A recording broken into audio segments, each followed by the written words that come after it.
Chapter 1902. Among Xiao Chen's 5 women, 100-Flower Fairy was definitely the most considerate. Hearing this, Xiao Chen laughed. Haha, my wife knows me best. Yes, how can a sparrow know the ambition of a swan, haha. Hearing Xiao Chen's laughter, 100-Flower Fairy smiled faintly and poured another cup of wine for Xiao Chen. Then, Xiao Chen also raised his cup and drank it. 100-Flower Fairy was right. There was no need to argue with the world lords. How could a sparrow know the ambition of a swan? To put it bluntly, the world lords were afraid that Xiao Chen would stay and challenge their authority. However, in Xiao Chen's eyes, the 8 Desolates world was nothing. It was too small. Ever since he took Jun Wuya as his master, Xiao Chen's heart had long flown to the vast and boundless world. Xiao Chen didn't have any nostalgia for the 8 Desolates world. If it wasn't for the fact that he still had some things to deal with, Xiao Chen would have left long ago. It was laughable that the world lords were still worried about Xiao Chen. In his joy, Xiao Chen picked up Fairy of 100 Flowers as well. Fairy of 100 Flowers squealed and rolled her eyes at Xiao Chen. Xiao Chen smiled and said, "Don't worry about it.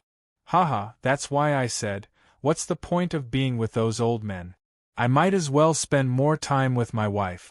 After saying that, Xiao Chen domineeringly carried 100-Flower Fairy into the room. Xiao Chen and 100-Flower Fairy were in the backyard, while Luoli and the others were in the main courtyard. After Xiao Chen left, Red Lotus looked at Yi Xian and the others with dissatisfaction. "Aren't you guys going a little too far? Don't forget, this time, defeating the Qi family, defeating the 8 Desolates, and killing the will of the Heavenly Way was all thanks to Xiao Chen. If it wasn't for Xiao Chen, the Hachibara Senkai would have already been annihilated. Today you guys," as she spoke, Red Lotus glared at Luoli in dissatisfaction, because it was Luoli who asked that question. Regarding this, Luoli could only bitterly smile. He was indeed the one who asked that question, but Luoli couldn't do anything about it. He was only asked by Yi Xian and the others because Luoli and Xiao Chen were closer. It was obviously better for Luoli to ask this question than for others. Luoli also knew that this time, they had repaid kindness with enmity, so in the face of Red Lotus's dissatisfaction, Luoli did not reply or refute. On the other hand, Ning Su, who was sitting beside Luoli, spoke up. "We are all thinking for the Hachibara Senkai. Now that the situation has been decided, if Xiao Chen chooses to stay, then will this world belong to Xiao Chen in the future, or will it belong to our Hachibara Senkai? After all, Xiao Chen is no longer a member of our Hachibara Senkai." Ning Su spoke out his thoughts, but upon hearing this, Red Lotus snappily said, "Heh, you really are measuring the heart of a gentleman with your own petty heart. All of this has just been settled, and you guys are already fighting for power and profit. It's simply laughable. Moreover, do you think Xiao Chen would care about a small world like this?" Red Lotus did not dare to agree with Ning Su's thoughts. From Red Lotus's point of view, Ning Su and the others were simply killing the donkey after it had outlived its usefulness. When a great disaster was about to befall them, Xiao Chen was their ancestor. But now, as soon as the crisis was over, they were thinking about how to force Xiao Chen away so that they could control the entire 8 Desolations world as soon as possible. Red Lotus despised the faces of Ning Su and the others. The reason why she was so supportive of Xiao Chen was not only because Xiao Chen had saved her life, but also because her daughter was Xiao Chen's wife and could be considered as Xiao Chen's mother-in-law. Therefore, Red Lotus naturally did not want to see Xiao Chen suffer. Seeing that Red Lotus's words were getting more and more unpleasant, Qin Yun quickly spoke up to help her out. "Red Lotus, we admit that our methods are a little despicable, and we are indeed biting the hand that feeds us. However, all of this is for the Hachibara Senkai. Why did we create the Hachibara Senkai in this lifetime? Isn't it to recreate the ideal 8 Desolations world? Now is the best opportunity. If we miss it, there won't be another chance like this." Moreover, you said it yourself, Xiao Chen's ambitions are not in the 8 Desolations world. We are only doing this for the sake of peace of mind. However, Red Lotus did not change her mind in the slightest. She snorted coldly, then stood up and said, I'm going back. I really have nothing to say to you guys. Red Lotus did not wait for the others to reply after she finished speaking. She simply walked away. After Red Lotus left, Luoli did not stay for long and quickly got up to bid farewell. Following the departure of Luoli and Red Lotus, Yi Xian, Ning Su, and the others also left one after another. The various realm lords could be said to have parted on bad terms. As for the person in question, Xiao Chen, he was currently enjoying himself alone. Xiao Chen completely ignored the end of the banquet. Moreover, the crowd could not find Xiao Chen, so they quickly dispersed. This banquet could not be considered complete, but Xiao Chen did not care about it. The night passed, and it was not until the next morning that the 4 girls, Hongxiu, Gu Lingyao, Qin Shuru, and Tianyue, found Xiao Chen and 100 Flower Fairy in the backyard. Seeing that the 2 of them had secretly run back to the backyard, Gu Lingyao looked at 100 Flower Fairy with a smile and said, Sister 100 Flowers, did you secretly eat last night? Hearing Gu Lingyao's words, 100 Flower Fairy unhappily rolled her eyes at her. This little girl really dared to say anything without thinking. When the girls arrived, Xiao Chen was also happy in his heart. He pulled the defenseless Gu Lingyao onto the bed, causing the girls to laugh. Xiao Chen no longer cared about the matters of the 8 Desolates world. As for the words that Luoli said last night, Xiao Chen had long forgotten about them and did not take them to heart. After playing with the 5 girls for a while, it was noon. After washing up, Xiao Chen went to greet Xiao Qing and Bai Riyue. After the family had lunch together, Xiao Chen went to look for Yang Song alone. Last night, he did not have time and Yang Song had no intention of attending the banquet, so it was delayed for a day. Today, Xiao Chen wanted to have a good talk with Yang Song. After all, Xiao Chen did not know anything about the internal situation of the Sword Sect. Since he had already decided to go to the Great Thousand World, he naturally had to make preparations early. After Xiao Chen left, Qin Shuru and the other girls' faces were cold. Hong Xiu said angrily, How can they do this? This is too much. No, I have to find Mother and ask her to give husband an explanation. The reason why the girls were so angry was because 100 Flower Fairy had told them about the matter of the Realm Lords last night. After knowing that the Realm Lords wanted to get rid of Xiao Chen after he had outlived his usefulness and felt that he was a threat, the girls were naturally furious. Did they not think about who saved them last time? Now that the battle had just ended, they wanted to chase Xiao Chen away? Begging for collection, begging for monthly votes, begging for recommendations. Chapter 1903. Towards the actions of the Sector Lords, the 5 girls were very angry. Hong Xiu was even clamoring to find her mother for an explanation, but was quickly stopped by 100 Flower Fairy. Sister 100 Flowers, what are you doing? Red Beauty asked unhappily when she was stopped by 100 Flowers Fairy. Looking at the angry Hong Xiu, 100 Flower Fairy smiled and said, There's no need to find your mother. We won't be staying in the 8 Desolation world for long anyway. Also, I don't think our husband wants you to make a big deal out of this. Xiao Chen didn't care about the Sector Lord's explanation. Neither did 100 Flower Fairy. Hong Xiu slowly sat down beside 100 Flower Fairy. At the same time, Qin Shuru said calmly, Ignore them. Our husband's ambition isn't here anyway. Qin Shuru understood Xiao Chen's meaning. While the girls were secretly angry at the Sector Lords, Xiao Chen had already arrived at Yang Song's cave residence. In the garden, the 2 of them sat opposite each other. Xiao Chen looked at Yang Song and smiled. Senior, please forgive me. I couldn't get away yesterday, so I came today. I'm sorry for the neglect. Xiao Chen didn't treat Yang Song as the sect leader of the Sword Sect. On the contrary, he was very polite. Xiao Chen wasn't someone who liked to bully others. He knew how he became the sect leader and how much he was worth. Therefore, in front of a super expert like Yang Song, Xiao Qin wouldn't be arrogant. Because, at the moment, Xiao Qin didn't have the right to be arrogant in front of Yang Song. However, in front of Xiao Qin's politeness, Yang Song didn't take the credit and said respectfully, "Sect leader, you're too serious. This subordinate knows his mistake. I didn't go to the banquet last night. Please punish me." Hearing Yang Song's words, Xiao Qin smiled and said, "Haha, that's enough. Senior, there's no need for the two of us to be so courteous. I came here today because I have something that I would like to ask Senior for advice." Naturally, Xiao Qin did not come here today to talk nonsense with Yang Song. Hearing this, Yang Song had already guessed the purpose of Xiao Qin's visit. The smile on his face slowly disappeared, and his expression became serious. He said in a low voice, "Sect Master wants to ask about the Sword Gate?" Xiao Qin came to find him because he wanted to know about the Sword Sect. Yang Song had already guessed it. Xiao Qin didn't hide it and nodded.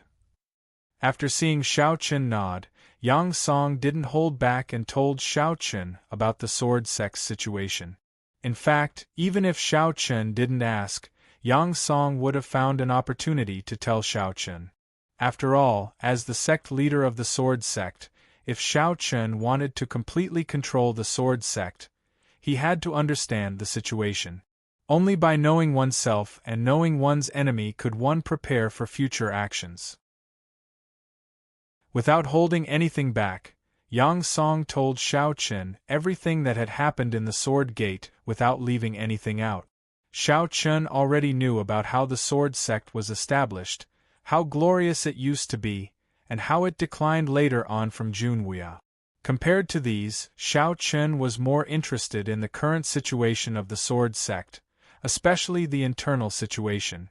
This was because Junwuya didn't know much about these matters.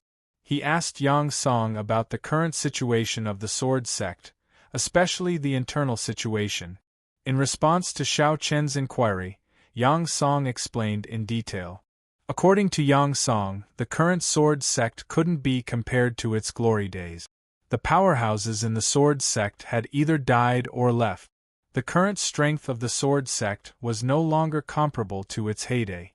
Moreover, it had been removed from the 10 great Lingtian sects many years ago. The current Sword Sect could only be considered as a first-rate force in the Great Thousand World. Moreover, among the first-rate forces, it was only at the middle or lower level. It wasn't considered top-notch. When Yang Song spoke about this decline, Xiao Qin could feel the strong unwillingness in his heart. Currently, the external situation of the Sword Sect wasn't very good. This was because many first-rate forces were actually eyeing the Sword Sect. In their eyes, the Sword Sect was a piece of fat meat that everyone wanted to take a bite out of. Therefore, there were many times when the Sword Sect and the first-rate forces from the outside world would have conflict. The scale of the conflicts varied, but fortunately, everything was still under control for now. However, this situation had to be reversed as soon as possible. Otherwise, if they continued to be entangled with the outside world, it would only waste the strength of the Sword Sect. This would be detrimental to the development of the Sword Sect. The only reason why these first-rate forces were eyeing the Sword Sect covetously was the foundation of the Sword Sect. It should be known that the Sword Sect was once one of the 10 great Lingtian sects. Moreover, among the 10 great Lingtian sects, the Sword Sect could be ranked in the top 3. In this way, one could imagine the strength of the Sword Sect's foundation. Although the Sword Sect had declined and many powerhouses had either died or left, the foundation of the Sword Sect could be said to have been completely preserved. It was needless to say how strong the foundation of a sect that was once one of the 10 great Lingtian sects was. If one could obtain it, it could allow many first-rate forces to instantly become powerful. It was even possible for them to directly challenge the 10 great Lingtian sects. Therefore, in the Great Thousand World, many first-rate forces were eyeing the fat piece of meat that was the Sword Sect. Currently, the sword sex situation in the Great Thousand World was like a person hugging a treasure while surrounded by ferocious hungry wolves. These hungry wolves all wanted to monopolize the treasure. Therefore, the sword sex situation was not good. The pressure from the outside was great. Internally, due to the disappearance of the heaven-breaking sword sovereign, the sword sect was not as united as before. In fact, according to Yang Song, the internal crisis was even greater than the external crisis.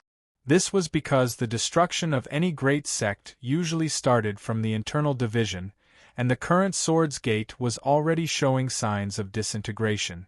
None of the major forces in the outside world was willing to be the first to step out.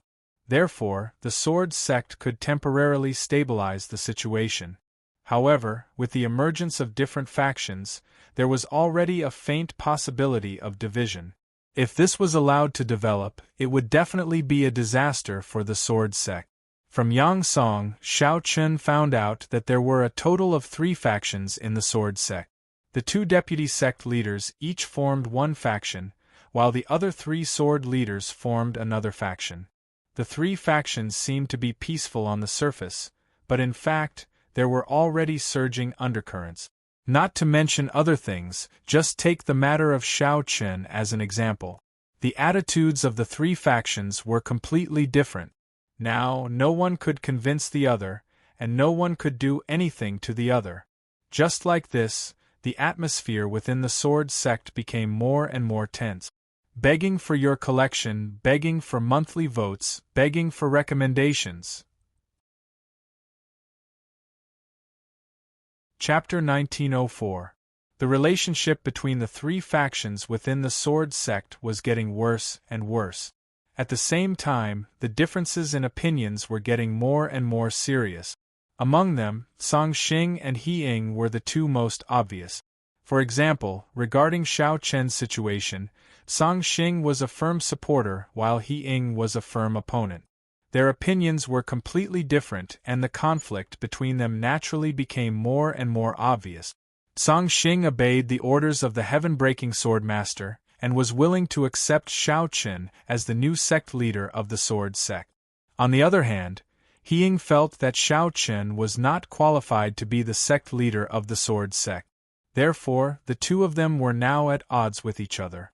It was also because of this that Song Xing did not personally lead the team this time. He needed to oversee the sword sect and forcefully resist He Ying. After explaining the situation inside and outside the sword sect to Xiao Chen in detail, Xiao Chen smiled bitterly in his heart after listening to Yang Song's explanation. It seemed that it would not be easy to control the sword sect. In other words, the position of sect leader of the sword sect was a hot potato to Xiao Chen. According to Yang Song, He Ying's faction would definitely not recognize him as the sect leader. In fact, Yang Song even told Xiao Chen that with He Ying's personality, he was capable of doing anything. At that time, even if Xiao Chen was the successor of the heaven-breaking swordmaster, He Ying might still make a move. For example, he might directly kill Xiao Chen. In that case, Xiao Chen would naturally not be able to become the sect leader. He Ying did not have the slightest respect for Xiao Chen. Therefore, it was not impossible for him to kill Xiao Chen. In fact, it was very likely that he would do so. Xiao Chen smiled bitterly to himself. Then, he looked at Yang Song and said, "In Senior's opinion, it is probably impossible for Junior to completely control the sword sect?" From Yang Song's words, Xiao Chen knew that although Song Xing and Yang Song firmly supported him, they still had a lot of help. It could even be said that it was almost impossible for Xiao Chen to successfully become the sect leader of the sword sect. Yang Song was silent for a moment in response to Xiao Chen's question. Then, he nodded helplessly. Although he did not want to discourage Xiao Chen, Yang Song did not want to hide the truth from Xiao Chen. Indeed, based on the current situation, it would be very difficult for Xiao Chen to successfully become the sect leader of the sword sect. It could be said that he had no chance at all. If he was not careful, he might even die. If Xiao Chen were to rely on himself, the chances of him becoming the sect leader were slim to none. However, if someone were to help him, things would be different. Thinking of this, Yang Song immediately looked at Xiao Chen. Sect leader, I have something to ask. I hope you don't mind. Where is the old sect leader right now? If he appears, things will be very simple. Yang Song did not know that the heaven-breaking sword master was already dead. When he suddenly thought of this, Yang Song could not hide his excitement. As long as heaven-breaking sword venerate appeared, everything would be resolved. Even He Ying wouldn't dare show any signs of disobedience in front of heaven-breaking sword venerate. Unfortunately, Yang Song's hopes were destined to be dashed. Xiao Chen shook his head when he heard Yang Song's words. Senior Patian has already died. Before he died, he passed on all the power of his bloodline to me. With that, Xiao Chen revealed the power of his bloodline. Yang Song could clearly sense the heaven-breaking sword master's presence from it. Without a doubt, this was the power of the heaven-breaking sword master's bloodline. As a result, he was certain that Xiao Chen was the heaven-breaking sword master's successor. With the heaven-breaking sword master's bloodline, there was no need to doubt Xiao Chen's identity. No one could refute that. However, the heaven-breaking sword master had already died. Yang Song was immediately stunned when he heard this. He did not return to his senses for a very long time. Although many people in the sword sect had guessed that the heaven-breaking sword master had died, guessing was one thing and hearing it for real was another. Moreover, without the heaven-breaking sword master, what could Xiao Chen do even if he possessed the heaven-breaking sword master's bloodline? He Ying would most likely not admit to it. Yang Song sighed helplessly. Now that things had developed to this point, he no longer had any confidence. Looking at Yang Song's dejected expression, Xiao Chen asked thoughtfully, Senior, would the situation be better if there were outsiders to help? Yang Song was taken aback when he heard Xiao Chen's words. He pondered for a moment and said, There are definitely people, but these people must have a high enough status. Otherwise, they wouldn't be able to make He Ying fear them. So, Yang Song did not finish his sentence because in his opinion, Xiao Chen's idea was unrealistic. How could a person who had never been to the Great Thousand World know people who could make He Ying fear them? Not to mention Xiao Chen, even Song Xing and himself would find it difficult to find such people. Moreover, even if they found them, why would they want to get involved in this mess? Therefore, in Yang Song's opinion, Xiao Chen's idea was unrealistic. However, in the face of Yang Song's dejection and disappointment, Xiao Chen took out the token that Jun Wuya gave him from his storage ring and handed it to Yang Song. Senior, my master said that he has a few in-name disciples in the Great Thousand World. Have you heard of them? Can they be of any help? At first, Yang Song did not pay attention to the token that Xiao Chen handed over. However, when he took the token and his eyes fell on it, he was instantly stunned. This is the Sovereign Monarch's command token. Yang Song naturally knew about Junwuya. After all, he was the strongest person in the Great Thousand World. There were probably very few people in the Great Thousand World who did not know about Junwuya. Even if they had not met him, they would have definitely heard of him. Yang Song stammered as he spoke and looked at Xiao Chen. Faced with Yang Song's shocked gaze, Xiao Chen said, Junwuya? Senior, if the Junwuya you know is called Junwuya, then he is my master. Yang Song did not know that Junwuya was the Junwuya, but after hearing Xiao Chen's words, he did not know how to describe his feelings. He originally thought that Xiao Chen was only the successor of the heaven-breaking sword sovereign. Who would have thought that Xiao Chen was actually Jun Wuya's disciple? Wait, that's not right. Jun Wuya had never accepted a disciple in his life. Even those people in the Great Thousand World, Jun Wuya had never acknowledged their identities. But Xiao Chen, could it be that Jun Wuya had accepted Xiao Chen as his official disciple? At this thought, Yang Song's gaze towards Xiao Chen completely changed. He asked in disbelief, Sect Master, you said that Jun Wuya had accepted you as his disciple. Was it an in-name disciple or?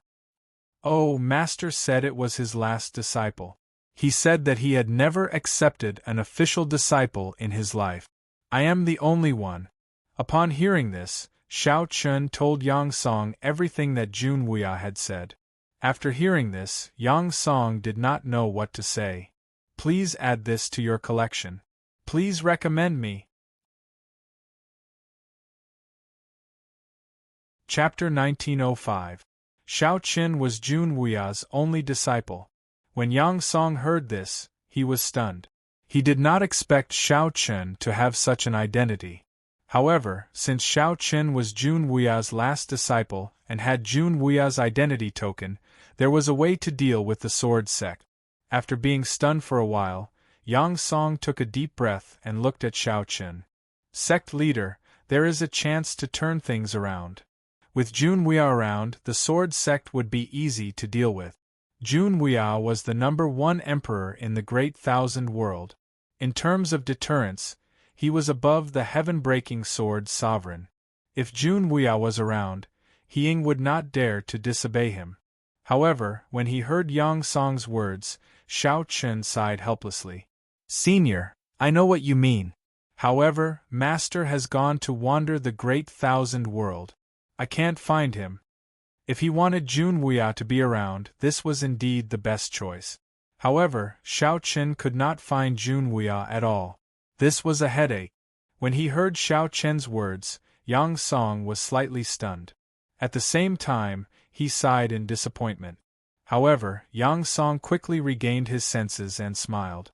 It is indeed a pity that Emperor Jun Wuya is not around. However, sect leader, even so, as Emperor Jun Wuya's only disciple, you can be of great help. There is a great chance that you can subdue He Ying and the others. When he heard Yang Song's words, Xiao Qin asked curiously, Oh, senior, what do you mean? Sect leader, don't you know that Emperor Jun Wuya has a few disciples in the Great Thousand World? These people are now considered experts in the Great Thousand World. If sect leader can contact them with your status, they will definitely help. If these people show up at the same time to support sect leader, even He Ying will have to think twice. When the time comes, with the help of Tsang Xing's deputy sect leader, this matter will be settled. Jun Wuya was not around, but Xiao Chen's senior brothers and sisters were around. Although their status in the Great Thousand World was not as high as Jun Wuya's, they were still considered experts and could not be underestimated. When he heard Yang Song's words, Xiao Chen nodded slightly and asked, Senior, do you know the identities of my senior brothers and sisters? I do. Yang Song nodded and replied. It should be known that Jun Wuya's disciples in the Great Thousand World were not worthy of Jun Wuya's attention, but each of them was not an ordinary person. After so many years of hard work, each of them could be said to have made a name for themselves in the Great Thousand World.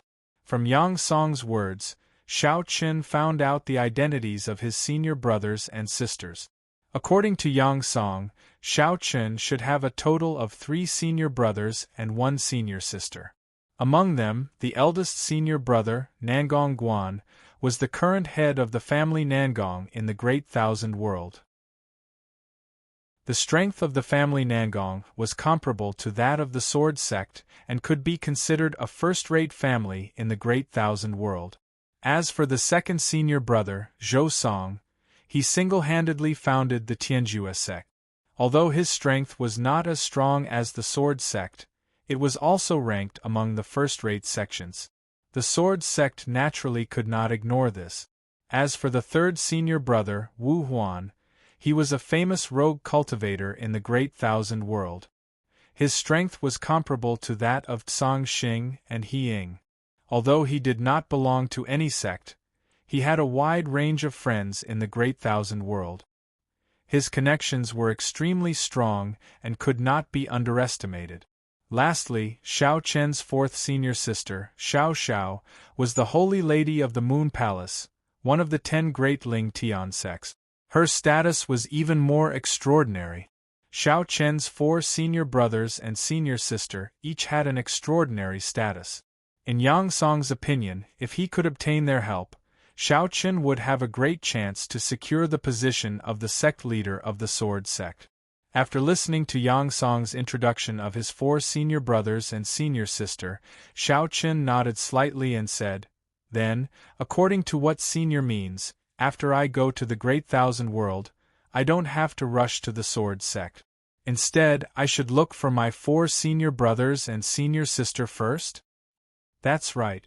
Sect leader, as long as you find them and obtain their help, you will naturally have a greater chance of returning to the sword sect."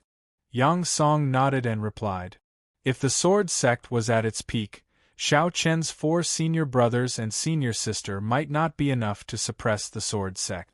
This was because the sword sect was even stronger than the Moon Palace back then. However, now that the sword sect was in decline, if Xiao Chen could really find his 4 senior brothers and senior sister and obtain their help, then things would be much simpler. This was because the sword sect could not afford to offend Xiao Chen's 4 senior brothers and senior sister. Moreover, in the sword sect there was also the Cangxing sect that supported Xiao Chen. It would be even easier to cooperate with them from the inside. He agreed with Yang Song's thoughts. Indeed, if he went to the sword sect alone, his chances of success would not be great. Moreover, he might encounter some dangers, even life-threatening ones. With He Ying's current attitude, he would definitely not be willing to see Xiao Chen become the sect leader of the sword sect. Therefore, before he went to the sword sect, Xiao Chen had to make sufficient preparations. In the Great Thousand World, the only forces that Xiao Chen could rely on were his 4 senior brothers and senior sister. With their respect for Jun Wuya and their status as Jun Wuya's disciples, Xiao Chen felt that the possibility of them helping him was very high. Of course, Xiao Chen did not dare to guarantee this. After all, although he was talking about his senior brothers and senior sister, Xiao Chen had never met the 4 of them and did not know their temperament. However, from Yang Song's words, Xiao Chen knew that the possibility of the 4 of them helping him was very high. Not for anything else, but because Xiao Chen had a good master, and he was Jun Wuya's only disciple. When he went to the Great Thousand World, he would not go to the sword sect first. Instead, he would look for his senior brothers and senior sisters, and then they would go to the sword sect together. With a plan in mind, Yang Song secretly heaved a sigh of relief. After chatting with Yang Song for a while, Xiao Chen stood up and bid farewell. After personally sending Xiao Chen to the door and watching as Xiao Chen left, Yang Song returned to the courtyard and pondered for a moment. Then, he sent a message back to the sword sect and informed Cangxing of what had happened. Yang Song's message to Cangxing was very simple. It was about 2 things. One was that Xiao Chen was definitely the successor of the heaven-breaking sword sovereign, and the other was about the death of the heaven-breaking sword sovereign. There was no need to doubt Xiao Chen's identity. As such, Cangxing and Yang Song's faction would naturally support Xiao Chen even more. After all, they were all loyal to the heaven-breaking sword sovereign. Since Xiao Chen was really the successor of the heaven-breaking sword sovereign, Yang Song and Cangxing would naturally not betray Xiao Chen and would only loyally support him. Please add, please vote, please recommend. Chapter 1906. In the sword sect, in Cangxing's cave abode, there was only one person who had received Yang Song's message. He stood alone on a mountain peak and looked at the distant sky. Cangxing couldn't help but tear up. The heaven-breaking sword sovereign was dead. He was really dead. In fact, Cangxing had already guessed this because the heaven-breaking sword sovereign's life tablet had shattered a long time ago. However, the only people in the entire sword sect who knew about this were him and He Ying.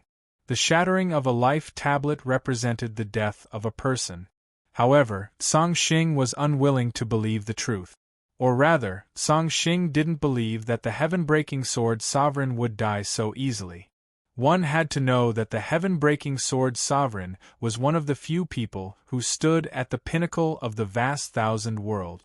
How could he die so easily?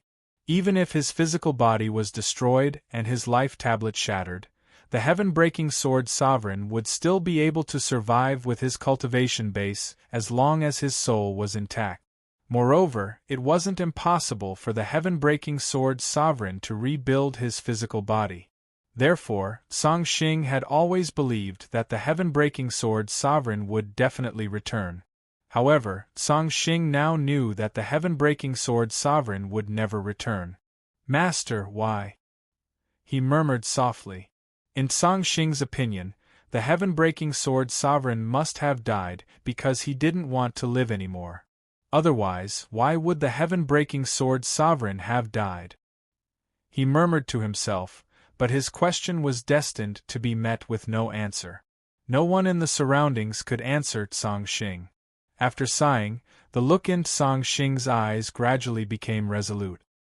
He was now certain that the heaven-breaking sword sovereign had truly died and that Xiao Qin was indeed the heaven-breaking sword sovereign's successor. The heaven-breaking sword sovereign had even passed on his bloodline power to Xiao Qin. From this, one could see how much the heaven-breaking sword sovereign valued Xiao Qin. Since the heaven-breaking sword sovereign valued Xiao Qin so much before his death, Song Xing swore in his heart that he would definitely make Xiao Qin the sect master of the sword sect and fulfill the heaven-breaking sword sovereign's final wish.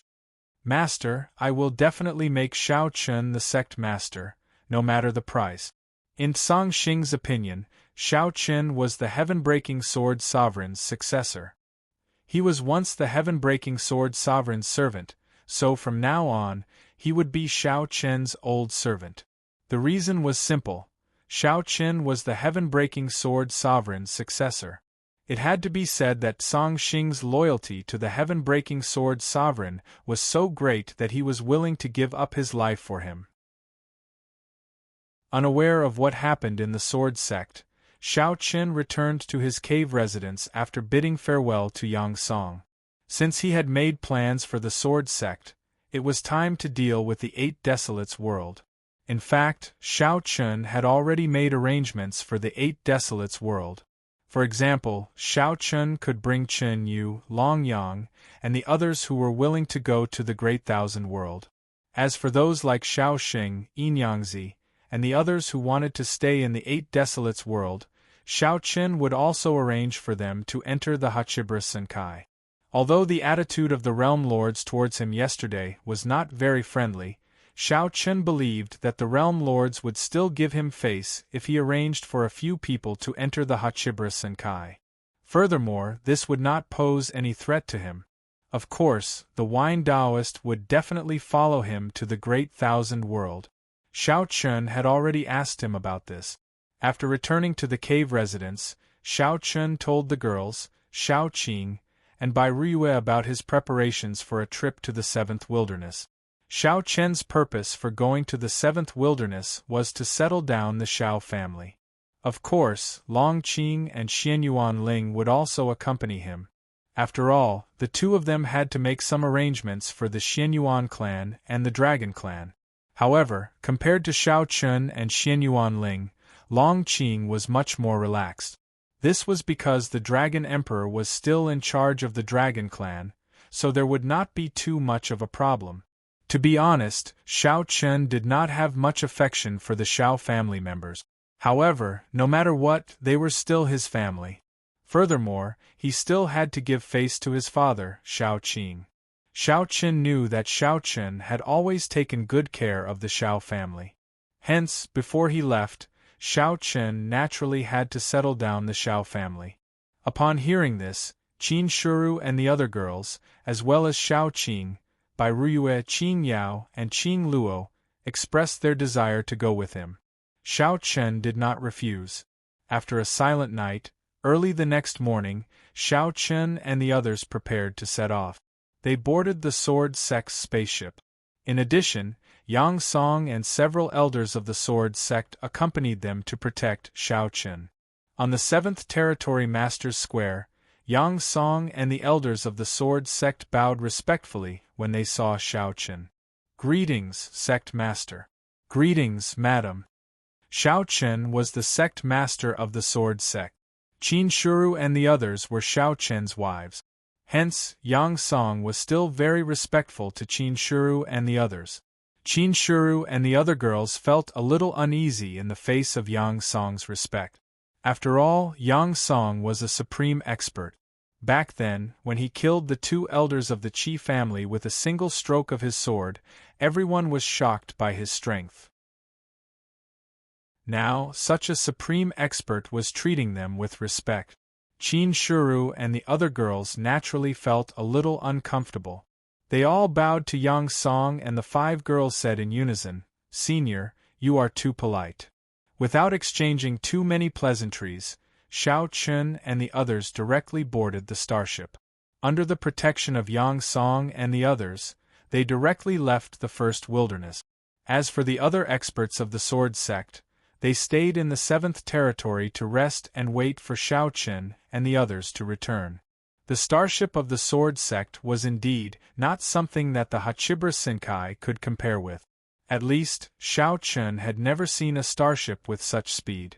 That was practically teleportation. Even Xiao Chen was secretly surprised by the speed of the teleportation. With the speed of the starship of the Sword Sect, it only took a day at most to travel from the first wilderness to the 7th territory. If it was the starship of the Hachibra Senkai, it would take at least a month. One could imagine the difference between the two.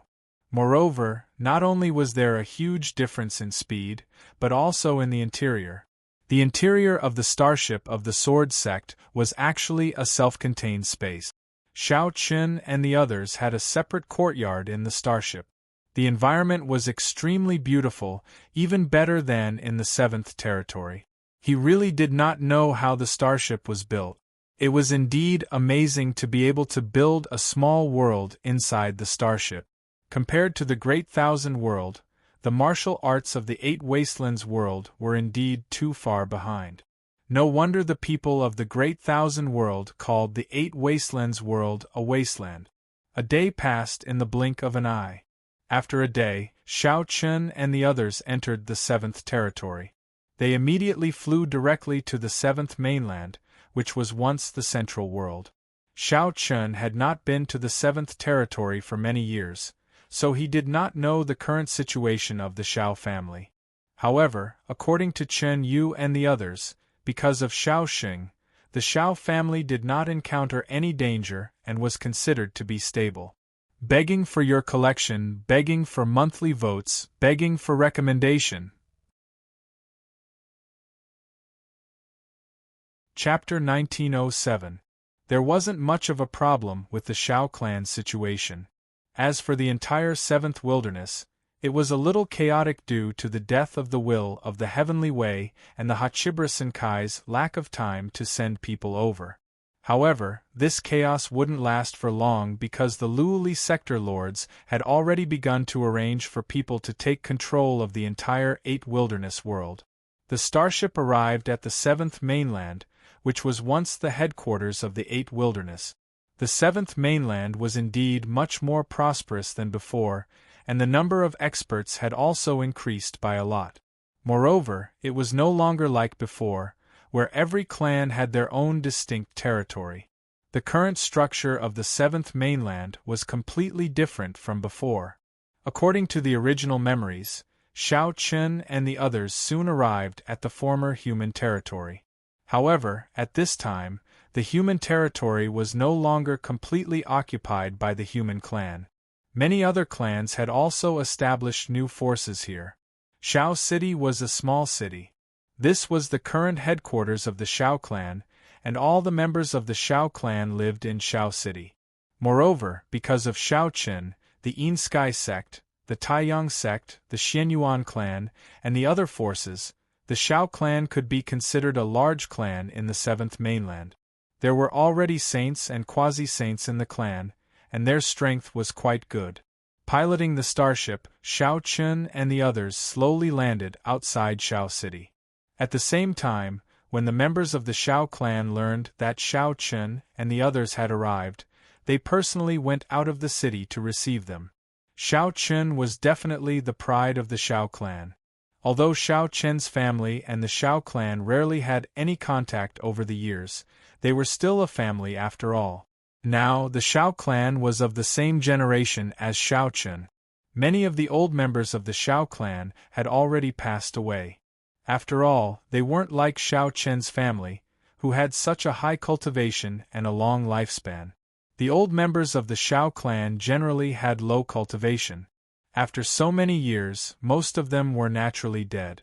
It could be said that not only Shao Chen, but even Shao Qing and Bai Ruoye weren't too familiar with the current Shao family. Outside the city gates, everyone exchanged some pleasantries, after which Shao Chen and his group arrived at the Shao family mansion. In the front hall, everyone took their seats and looked at the current head of the Shao clan. In terms of relationship, this person could be considered as Shao Chen's cousin. However, from his appearance, this person was already middle-aged and did not look like Shao Chen's cousin at all. In terms of appearance, even Shao Qing was probably younger than him. He told him everything that had happened in the first wilderness. The will of the heavenly way was already dead. From now on, the Bahuang world belonged to the Hachibra Senkai. Hearing this, the current patriarch of the Shao clan was stunned. After all, only a few days had passed since the incident in the first wilderness. The news would not have reached the seventh wilderness so quickly. Shao Chen looked at the patriarch of the Shao clan and said plainly, "Cousin, I'm here for the Shao clan. What plans do you have in the future?" In fact, according to Shao Chen's plan, if the Shao clan was willing, Shao Chen could move the entire Shao clan to the first wilderness. Moreover, with Shao Chen and Luo Li's relationship, Luo Li would probably take care of the Shao clan. Moreover, based on the current situation, the first wilderness would definitely be the center of the entire Bahuang world in the future, because the Hachibra Senkai was located in the first wilderness. Moving to the first wilderness would definitely be beneficial to the Shao clan's overall development. However, after hearing Shao Chen's words, the patriarch of the Shao clan shook his head slightly and said, "I didn't expect such a huge change. I didn't expect such a huge change to occur. However, this is all thanks to brother Shao Chen. As for the future, our Shao clan should remain on the seventh mainland. After all, so many years have passed, and everyone in the Shao clan has already gotten used to life on the seventh mainland. Many of our clan members have already taken root here. If we were to move, it would involve too many people, and it would be too troublesome. On the other hand, if there are talented masters who are willing to join the Hachibra Senkai in the future, it wouldn't be a problem." The patriarch of the Shao clan had no intention of moving to the first wilderness. In fact, the Shao clan had been in the seventh mainland for so many years, and many of the patriarchs of the Shao clan had already settled down in the seventh mainland. If they were to move now, it would involve too many people. At that time, not only would the patriarch of the Shao clan have to move, but many other clans that were related to the Shao clan would also have to move. Moreover, the Shao clan's life in the seventh mainland could be said to be very happy now. Many of the Shao clan members had also adapted to the seventh mainland. If they were to move now, many of them would not be happy. After politely rejecting Shao Chen's proposal, Shao Chen did not insist. He nodded slightly and said, "That's good too. In that case, I will also talk to the sector lords of the Hachibra Senkai. If there are talented juniors in the Shao clan in the future, they can directly join the Hachibra Senkai." The Shao clan members did not have the intention to move, but Shao Chen still made a series of arrangements for the Shao clan. At the same time, with Shao Chen's help, the patriarch of the Shao clan quickly broke through to the Great Sage realm. With a Great Sage expert overseeing the Shao clan had become a Great Sage clan in reality. Helping a quasi-saint break through to the Great Sage realm was not difficult for the current Shao Chen. He stayed in the Shao clan for about half a month and left a lot of resources for the Shao clan. With these resources, the Shao clan could reach a higher level in a short time.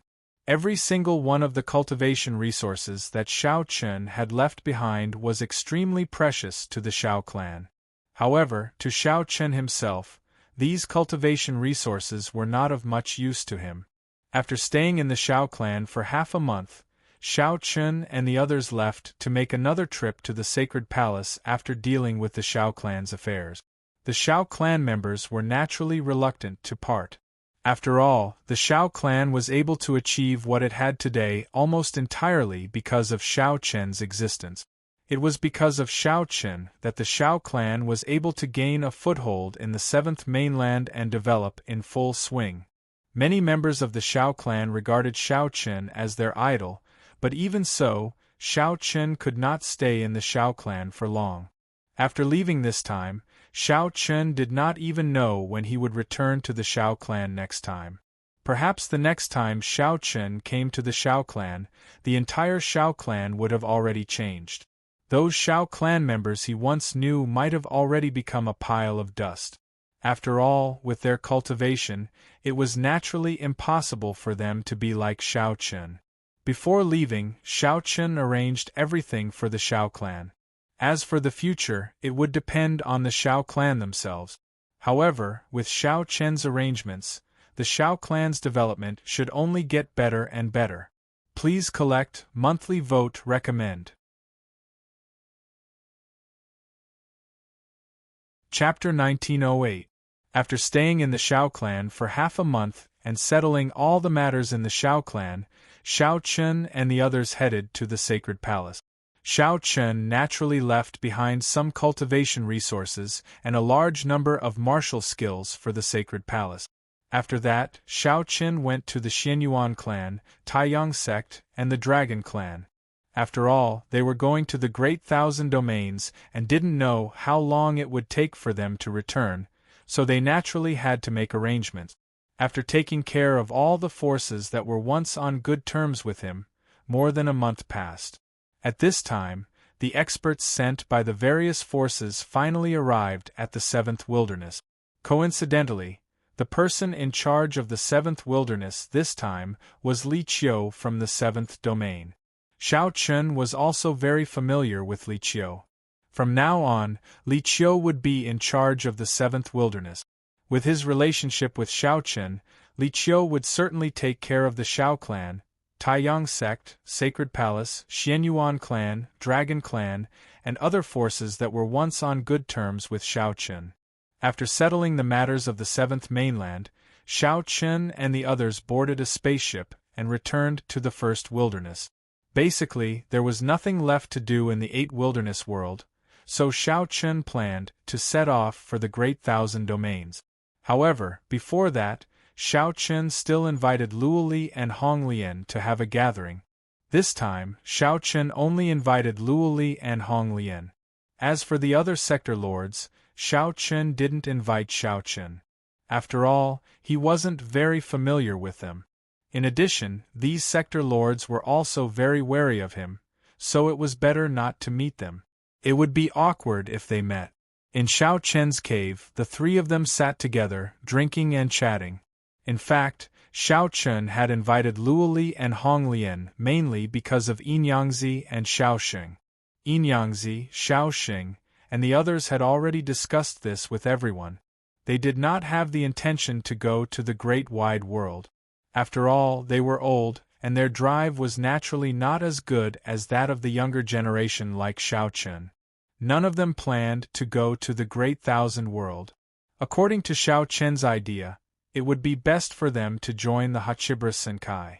Therefore, Shao Chun told the truth to Luo Li and Hong Lian. After hearing Shao Chen's words, Luo Li and Hong Lian readily agreed.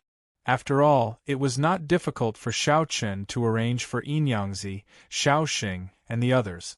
In addition, Luo Li and Hong Lian had always felt guilty towards Shao Chun.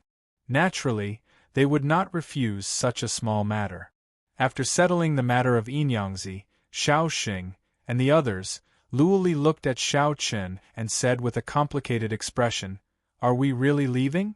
Luo Li did not agree with the other sector lord's fear of Shao Chun. After all, the Hachibra Senkai relied entirely on Xiao Chen. Without Xiao Chen, not to mention controlling the Eight Wastelands world, the entire Hachibra Senkai would have been destroyed long ago. But now, the other sector lords were indeed afraid of Xiao Chen. They felt that if Xiao Chen stayed, he would be a great threat to the Hachibra Senkai. It was indeed a little ungrateful, but Luoli could not do anything about it. In other words, Luoli was indeed afraid of Xiao Chen. It was just that he did not show it. Knowing that Xiao Chen might leave, Luoli felt a little guilty. However, Xiao Chen did not mind at all and smiled.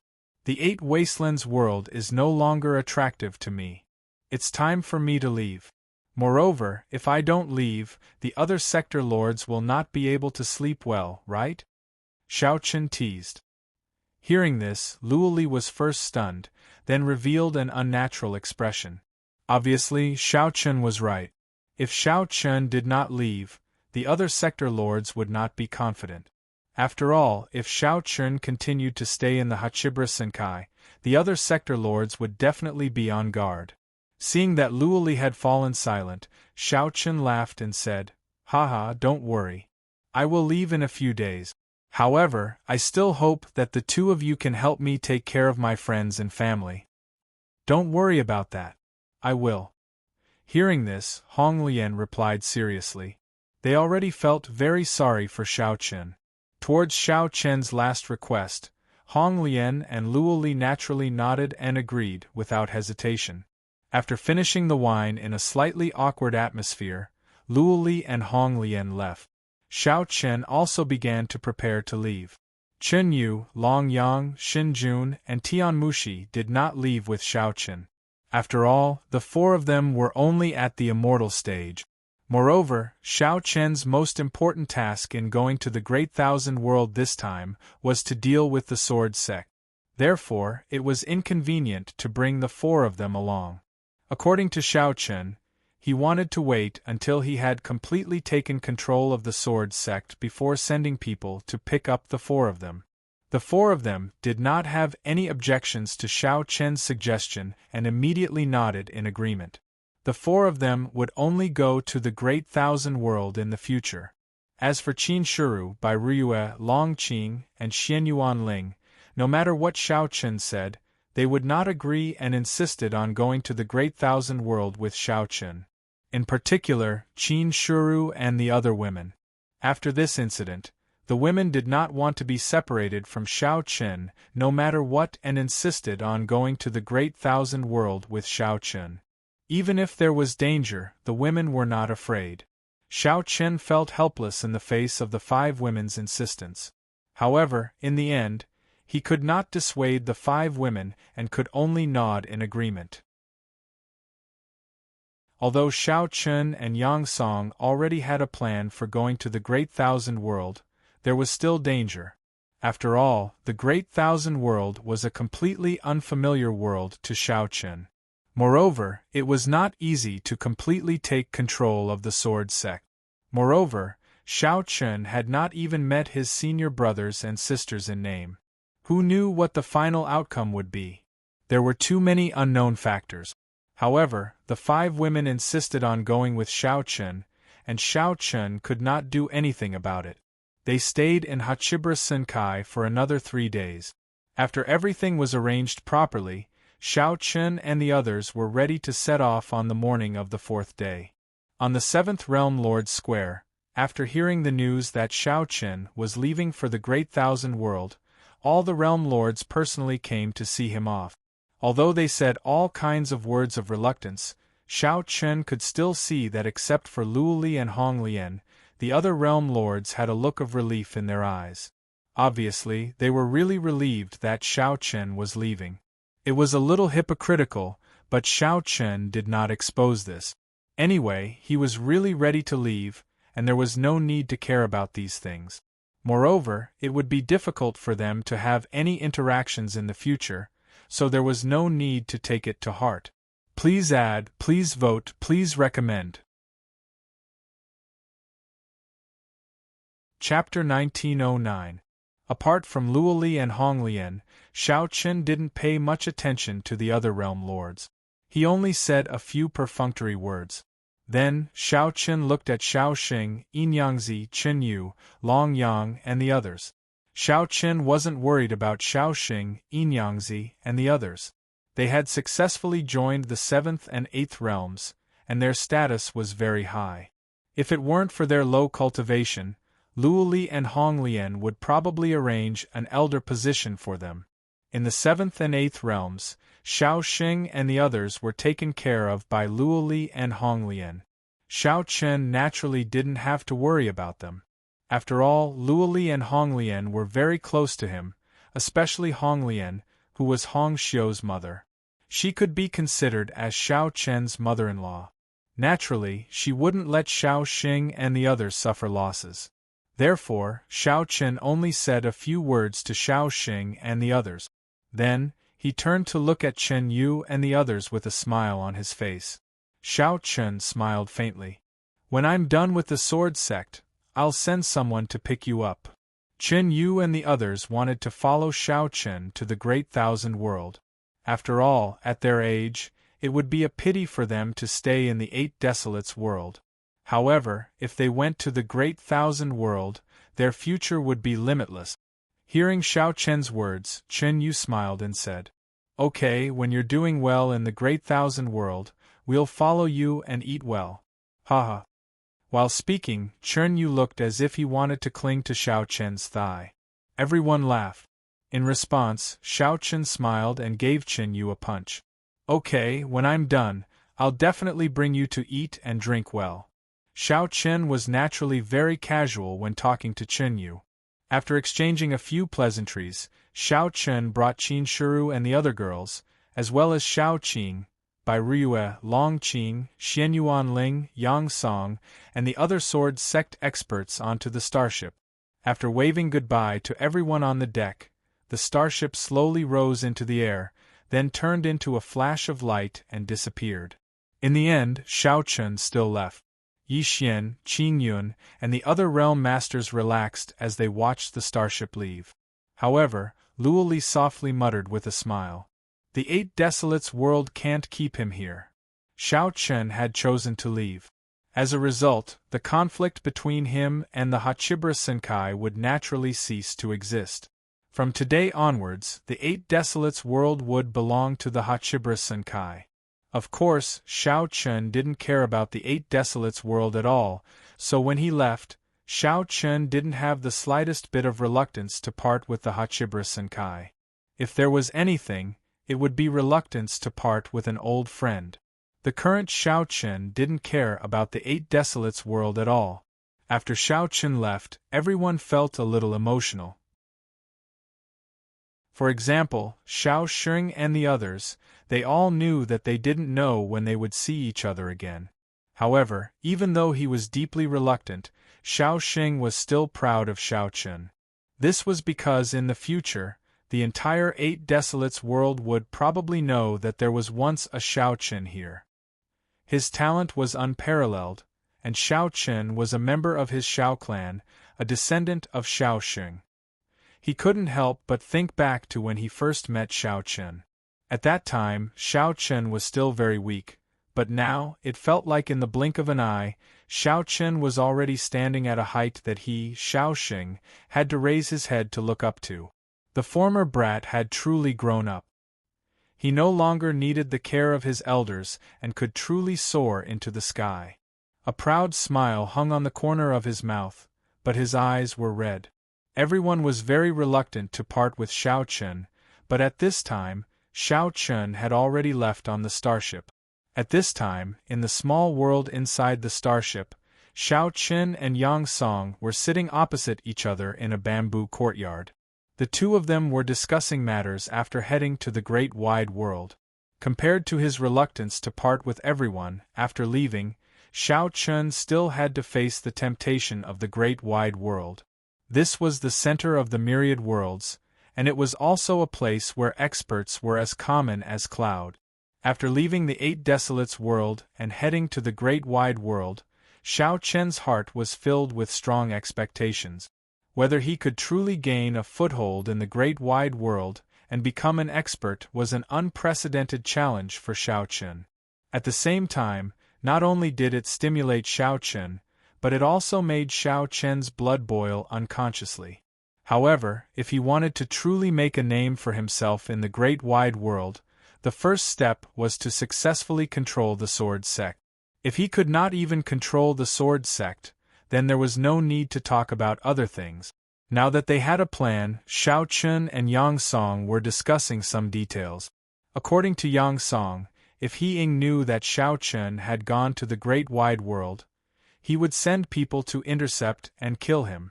Therefore, after entering the great wide world, they had to be careful and not expose their whereabouts.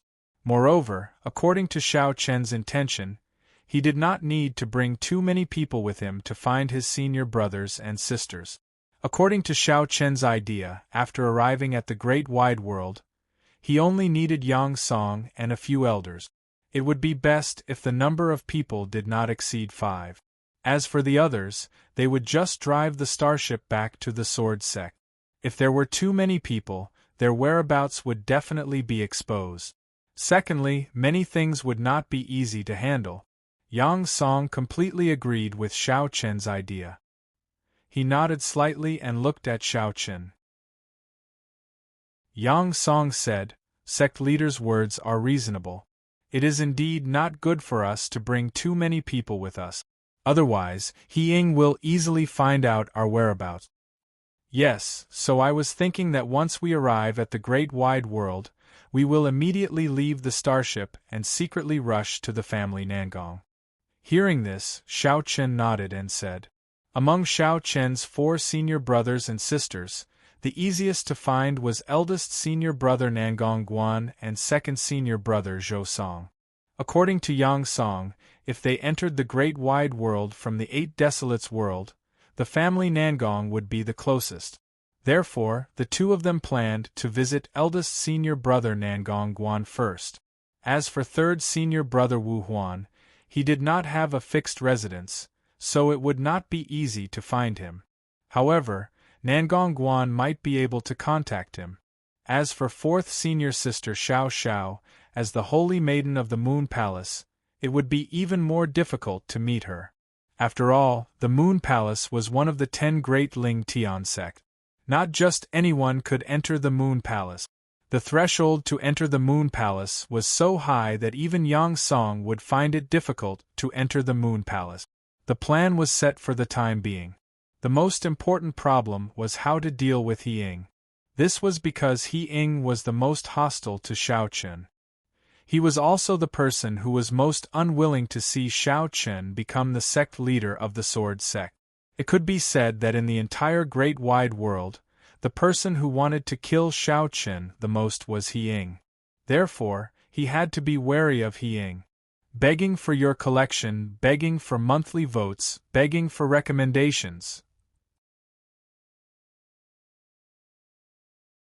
Chapter 1910.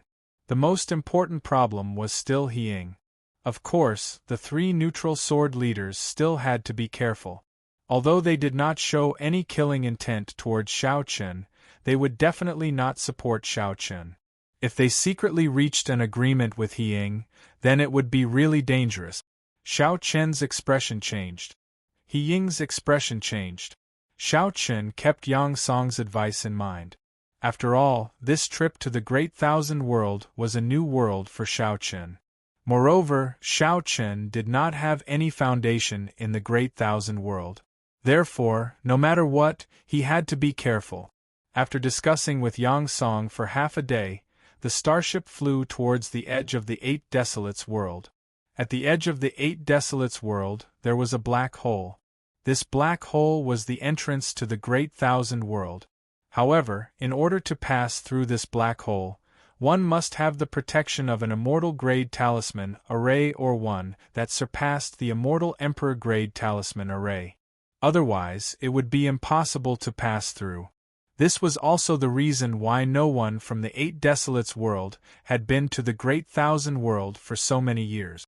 In less than 2 days, the starship Xiao Chen and the others arrived at the black hole. Just as they were about to pass through the black hole, The entire starship was enveloped by a golden light. Needless to say, this was the starship's defensive talisman array. Moreover, this talisman array must have surpassed the immortal-grade talisman array. Otherwise, it would not have been able to withstand the storm in the black hole. The golden light enveloped the starship. At the same time, the entire starship turned into a ball of golden light and rushed into the black hole. The starship rushed into the black hole. At first, it was a little bumpy, but soon it returned to normal. However, at this time, the starship seemed to be in the depths of a huge whirlpool.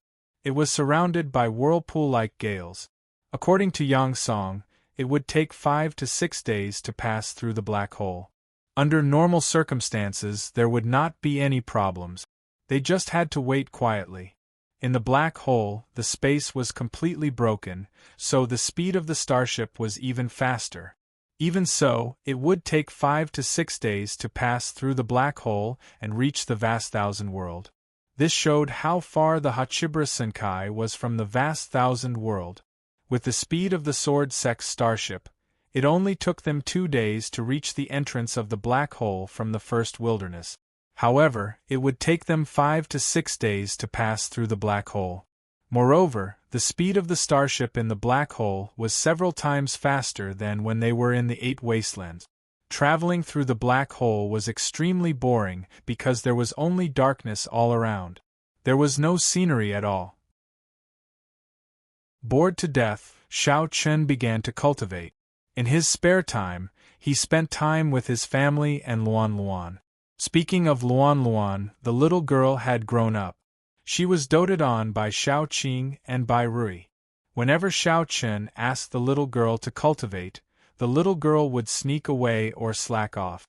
Every time Xiao Chen wanted to teach her a lesson, Luan Luan would run to her grandparents. With Xiao Qing and Bai Ryue doting on her, Xiao Chen could not do anything to the little girl. After all, no matter how strong Xiao Chen was, he could not disobey Xiao Qing and Bai Ryue. On this day, as usual, Luan Luan sneaked away again. Xiao Chen went all the way to Xiao Qing and Bai Ryue's residence. As expected, the little girl was there. When she saw Xiao Chen coming, Luan Luan immediately hid behind Bai Ryue. In response, Xiao Chen said with a sullen face, "Come out!" "No." Hearing Xiao Chen's words, Luan Luan pouted and said. With Bai Ryue's support, Luan Luan was not afraid of Xiao Chen. Just as Xiao Chen was about to reprimand her, Bai Ryue spoke first and looked at Xiao Chen with displeasure. "What are you doing? Luan Luan is so young. Don't scare her." Hearing Bai Ryue's words, Xiao Chen's head was filled with black lines. This little girl was timid? One must know that with the doting of the family, Luan Luan's character was becoming more and more daring. Would she be afraid? He fiercely glared at Luan Luan. Did she think that with Bai Ryue's support, he would not be able to do anything? A smile flashed across Xiao Chen's eyes. He pretended to be angry and said, "Good. Now you don't even listen to your father? In that case, you don't have to call me daddy anymore. I don't have such a disobedient daughter." Hearing Xiao Chen's words, Luan Luan was stunned. However, she immediately cried and ran to Xiao Chen. She hugged Xiao Chen's trousers tightly and said, "No! Daddy, don't abandon Luan Luan." Although Luan Luan was very naughty now, she was still incomparably dependent on Xiao Chen. This little girl was not afraid of anything. The only thing she was afraid of was that Xiao Chen would abandon her. Looking at Luan Luan's tear-stained face, Xiao Chen's heart felt warm. However, on the surface he still said fiercely, "Then go and cultivate. Today's cultivation is not over yet." Hearing Xiao Chen's words, Luan Luan obediently went to cultivate. Xiao Chen went to Bai Ryue's side and sat down. He looked at Luan Luan, who was seriously cultivating. From time to time, the little girl would steal a glance at him. Xiao Chen secretly laughed in his heart and said, "Hey, the older the ginger, the spicier it is. Little rascal, you're still a little lacking when it comes to fighting with your father." Luan Luan's cultivation had always been a headache for Xiao Chen. Firstly, this little girl's innate talent was extremely high. Her cultivation speed was so fast that not only Xiao Chen, but even Yang Song couldn't help but be surprised. She only cultivated for half an hour every day. However, even so, she had already attained the cultivation of semi-sage realm. What kind of concept was this? A 4 or 5-year-old child had the cultivation of semi-sage realm.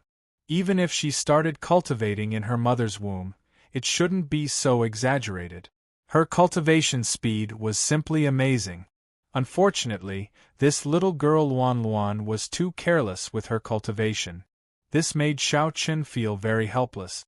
Sitting next to Bai Ruyue, Xiao Chen looked at his mother and said with a wry smile, "Mother, don't spoil Luan Luan too much in the future.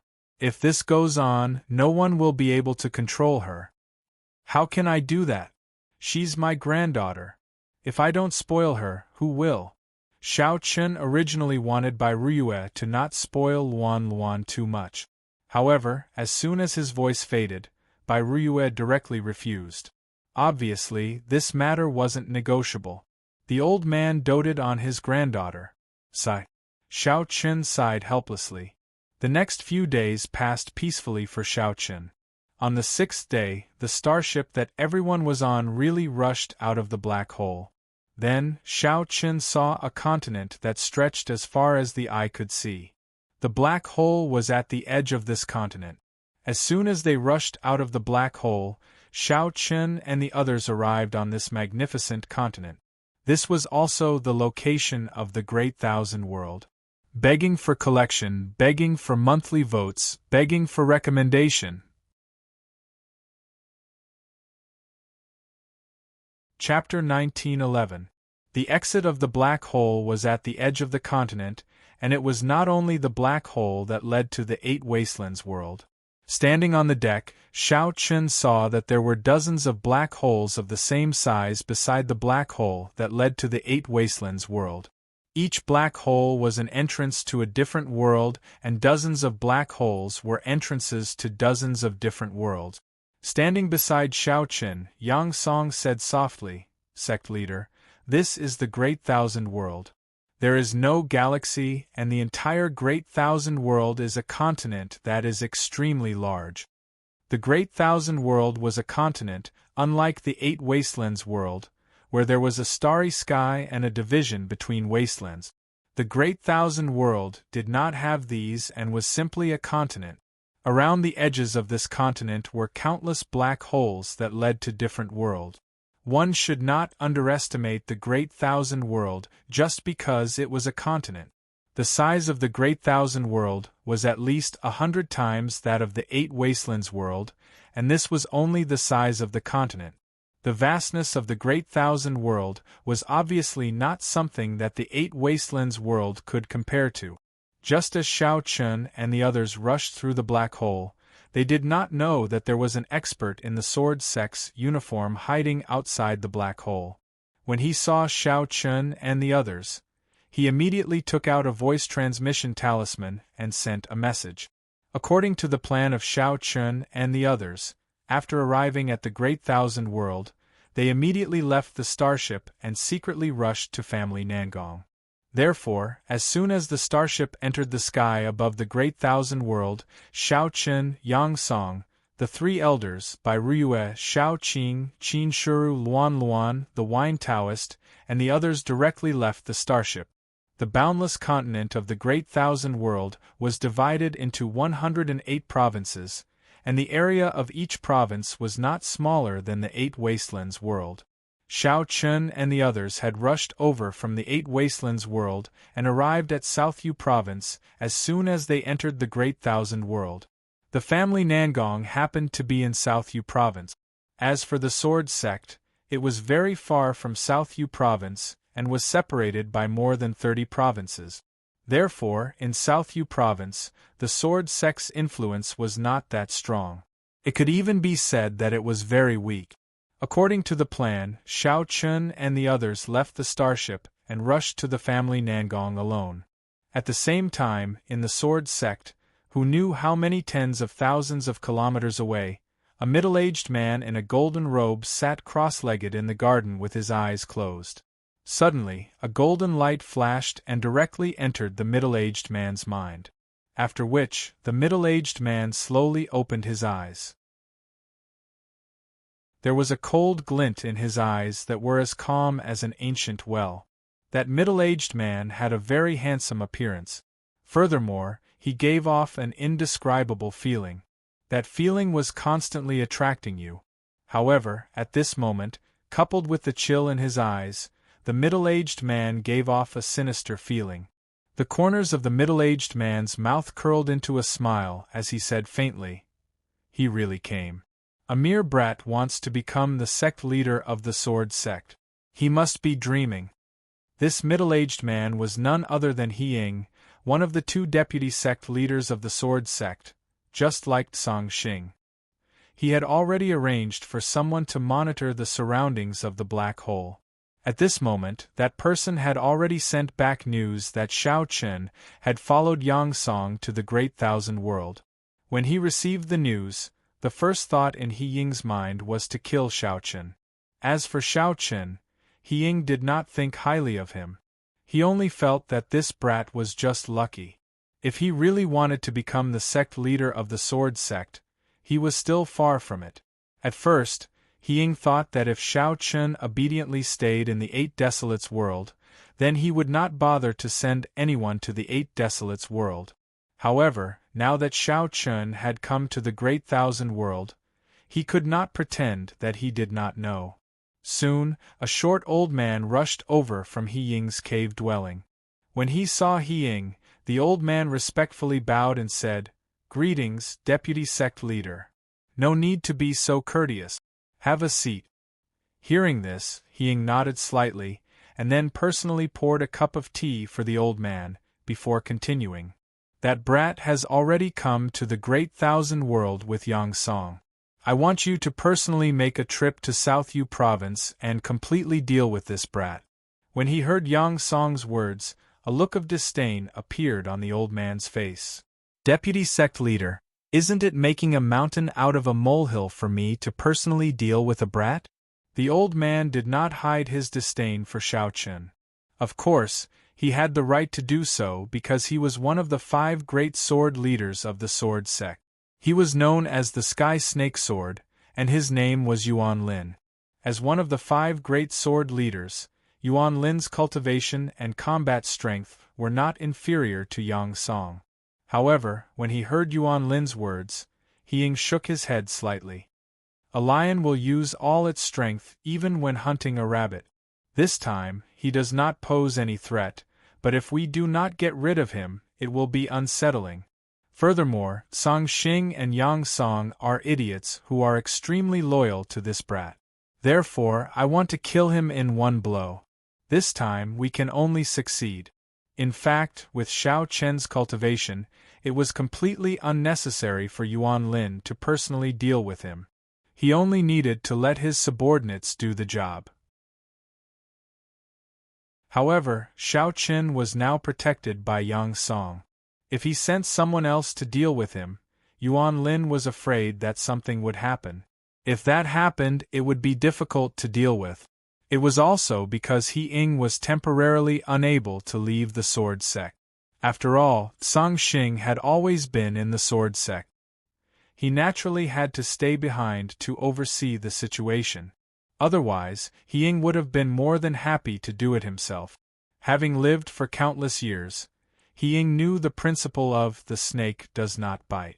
Since he had decided to take action, He Ying would not give Xiao Chen any chance. For someone like Xiao Chen, who had such great luck, only God knew when he would grow up. He Ying had seen many similar situations in his life where one did not remove the roots of the weeds, and the weeds would grow again when the spring breeze blew.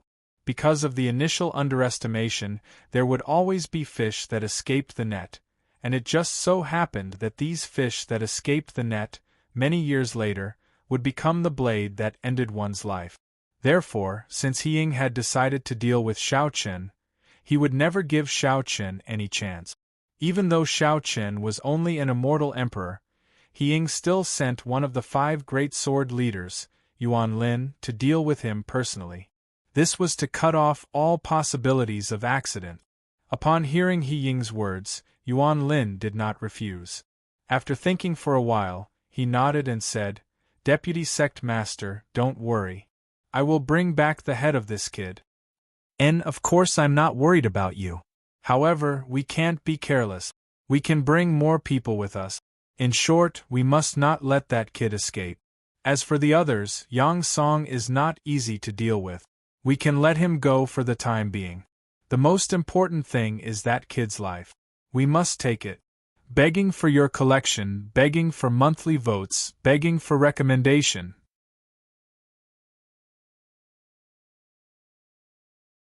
Chapter 1912. He Ying's objective this time was very simple, which was to kill Shao Chen. As for the others, including Yang Song, He Ying did not care about them. Therefore, He Ying told Yuan Lin that no matter what the situation was, killing Shao Chen was the first priority. As for the others, they could be ignored. He Ying's first move was to kill, and he even sent Yuan Lin out. In response to He Ying's instructions, Yuan Lin nodded respectfully. On the same day, Yuan Lin left the sword sect secretly with his men. Following He Ying's instructions, Yuan Lin brought along a total of 5 elders and 10 deacons to ensure that nothing went wrong. Just as Yuan Lin was leaving, on the other side, Shao Chen and the others in South Yu Province left the starship and headed straight for family Nangong. The Great Thousand World was the center of the 10,000 world. The development of martial arts was naturally very prosperous. Teleportation formations could be seen almost everywhere, and even some small towns had teleportation formations. Of course, the teleportation formations in these small towns were not of a very high grade, and the teleportation distance could not be very far. They were only connected to some of the big cities in the surroundings. However, because of the popularity of teleportation formations of different grades, the Great Thousand World had successfully built a network of teleportation formations. It was quite convenient to use the teleportation formations to travel. Along the way, no one caused any trouble, and Yang Song also told Shao Chen many things about the Great Thousand World. For example, the teleportation formations. All the teleportation formations in the Great Thousand World belonged to the Talisman sect. They were in charge of the teleportation formations in the Great Thousand World, and were responsible for maintenance, upgrading, and other matters. Of course, the fees paid for using the teleportation formations were naturally collected by the Talisman sect. The Talisman sect was also one of the 10 great Lingtian sects of the Great Thousand World. It was the holy land in the hearts of all the Talisman masters in the Great Thousand World. Within the Talisman school, there were many Talisman masters who had reached the immortal level. There were even Talisman masters who had surpassed the immortal level. Moreover, in addition to its strength, the Talisman sect was also one of the wealthiest sects in the Great Thousand World. All the teleportation formations in the Great Thousand World alone brought an astronomical amount of income to the Talisman sect every day. It was no wonder that the Talisman masters of the Talisman sect were all filthy rich. They were in no way inferior to the alchemists of the Dan Valley. Along the way, he explained many things about the great wide world to Shao Chen. After half a day of traveling, Shao Chen and the others were finally about to arrive at a city that was not considered large. However, before entering the city, Yang Song suddenly transmitted a message to Shao Chen. "Sect Master, there is a tale behind us. It is probably someone sent by He Ying. What should we do?" They did not discover anything along the way. However, the person who had been tailing Shao Chen and the others previously, perhaps because he had let his guard down a little, a very weak aura unconsciously emitted. This aura was so weak that even Shao Chen and the 3 elders of the sword sect did not notice it. However, Yang Song was keenly aware of it. As one of the 5 sword leaders of the sword sect, Yang Song's cultivation was naturally incomparably high. The person who had been tailing Xiao Chen and the others was a deacon of the sword sect. It was already difficult for him to hide from the three elders, let alone from Yang Song. Upon hearing Yang Song's words, Xiao Chen replied without batting an eyelid, "Find a chance to take him down." In order not to alert the enemy, Xiao Chen deliberately slowed down. After walking for a while, Xiao Chen deliberately let everyone stop and rest. During the rest, Yang Song naturally disappeared from the spot. After Yang Song left, Xiao Chen did not ask any more questions. Not long after, everyone saw Yang Song return with a middle-aged man. Obviously, this middle-aged man was the person who had been tailing them. His cultivation had been completely sealed by Yang Song. He threw the man in front of Xiao Chen. Looking at the man in front of him, Xiao Chen said calmly, "Did He Ying send you?"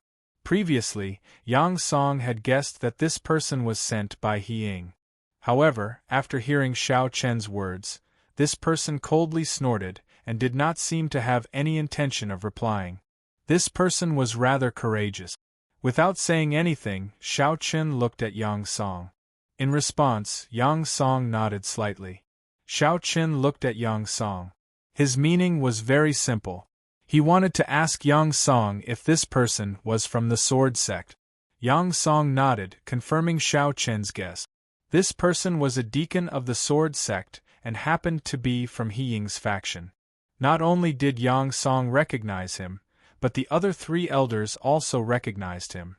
Since he was an expert from the sword sect, there was no doubt that he was following them here under He Ying's orders. After confirming this person's identity, Xiao Chen did not hesitate to kill him with a single slash. His cultivation was sealed, so even though this person's cultivation was higher than Xiao Chen's, he was still unable to fight back against Xiao Chen. Without any hesitation or leniency, Xiao Chen killed decisively. After killing this person, Xiao Chen looked at Yang Song and said, "Senior, it seems that we have been targeted." Hearing this, Yang Song nodded in response. Since He Ying's people had appeared here, Xiao Chen's group was naturally targeted. As for whether He Ying would do anything, no one knew. However, according to Yang Song's understanding of He Ying, he was certain that He Ying had already taken action. Looking at Xiao Chen, Yang Song was still unsure of how He Ying would act and who he would send, but no matter what, he could not let his guard down. Immediately, Yang Song sent a message to Tsang Xing, who was in the sword sect, asking if He Ying had left the sword sect. Soon, Tsang Xing replied, saying that He Ying had not left the sword sect, but Yuan Lin had secretly left with his people. However, Tsang Xing still found out. Hearing that Yuan Lin had left with his people, Yang Song's eyes flashed with a hint of seriousness. Then he looked at Xiao Chen and said, "Sect Master, I think we have to hurry. He Ying should have sent Yuan Lin personally. This Yuan Lin is the same as me, one of the 5 great sword leaders of the sword sect. If he makes a move, I am not confident that I can beat him." He Ying's actions were faster than Yang Song expected, and he was also more ruthless. He did not expect that He Ying would directly send out Yuan Lin. With Yuan Lin personally taking action, even if Tsang Xing wanted to help, he would not be able to. This was because Tsang Xing's subordinates, other than Yang Song, no one else could contend with Yuan Lin. He had to hurry to the family Nangong and see what Nangong Guan's attitude was. If he was willing to help Xiao Chen out of consideration for their relationship as fellow disciples, then things would be fine. However, if Nangong Guan was not willing to help, then Xiao Chen's situation would not be optimistic. Begging for collection, begging for monthly votes, begging for recommendations.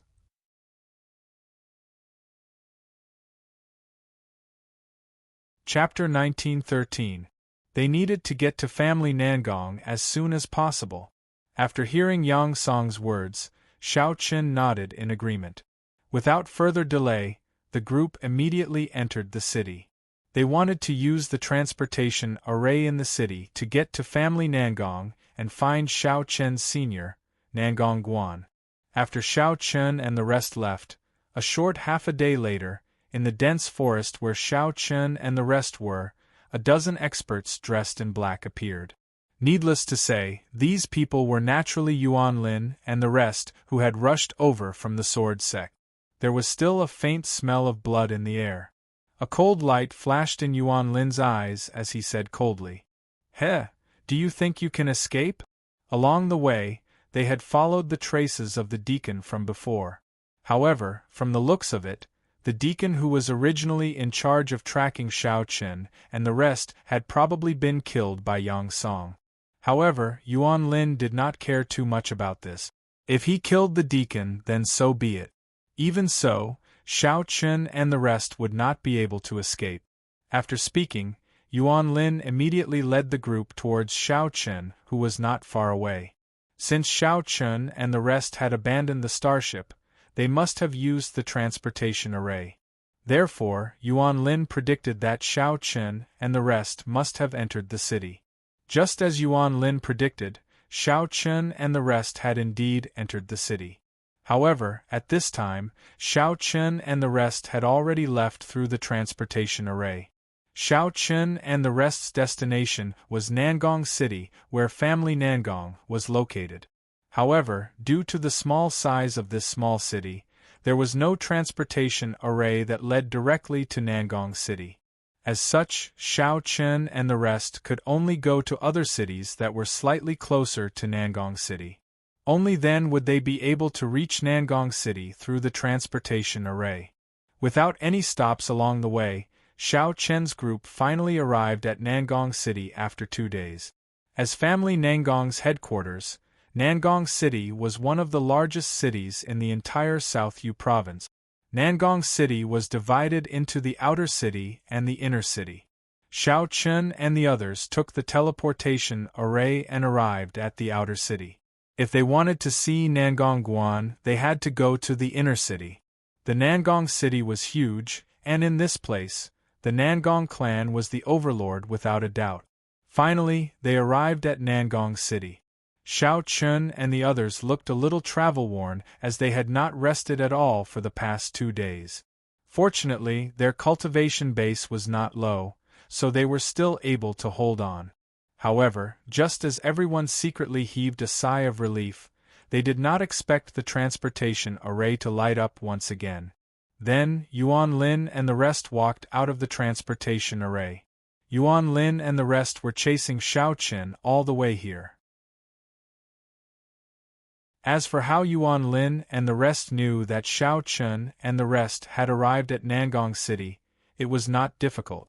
After all, there were all kinds of birds in the forest. All transportation arrays in the Great Thousand World belonged to the Talisman sect, and there were people from the Talisman sect in charge of every city. As long as they paid enough money, it was not difficult to find out where Xiao Chen and the rest went. Because of this, Yuan Lin and the others could be said to be following closely behind Xiao Chen and the others. At this moment, as they strode out of the teleportation array, Yuan Lin's gaze first looked at Yang Song, then fell on Xiao Chen. With an undisguised killing intent in his eyes, Yuan Lin looked at Xiao Chen and laughed coldly. "Sect leader, since you have come to the Great Thousand World, why don't you come to the Sword Sect? I have specially come to pick you up."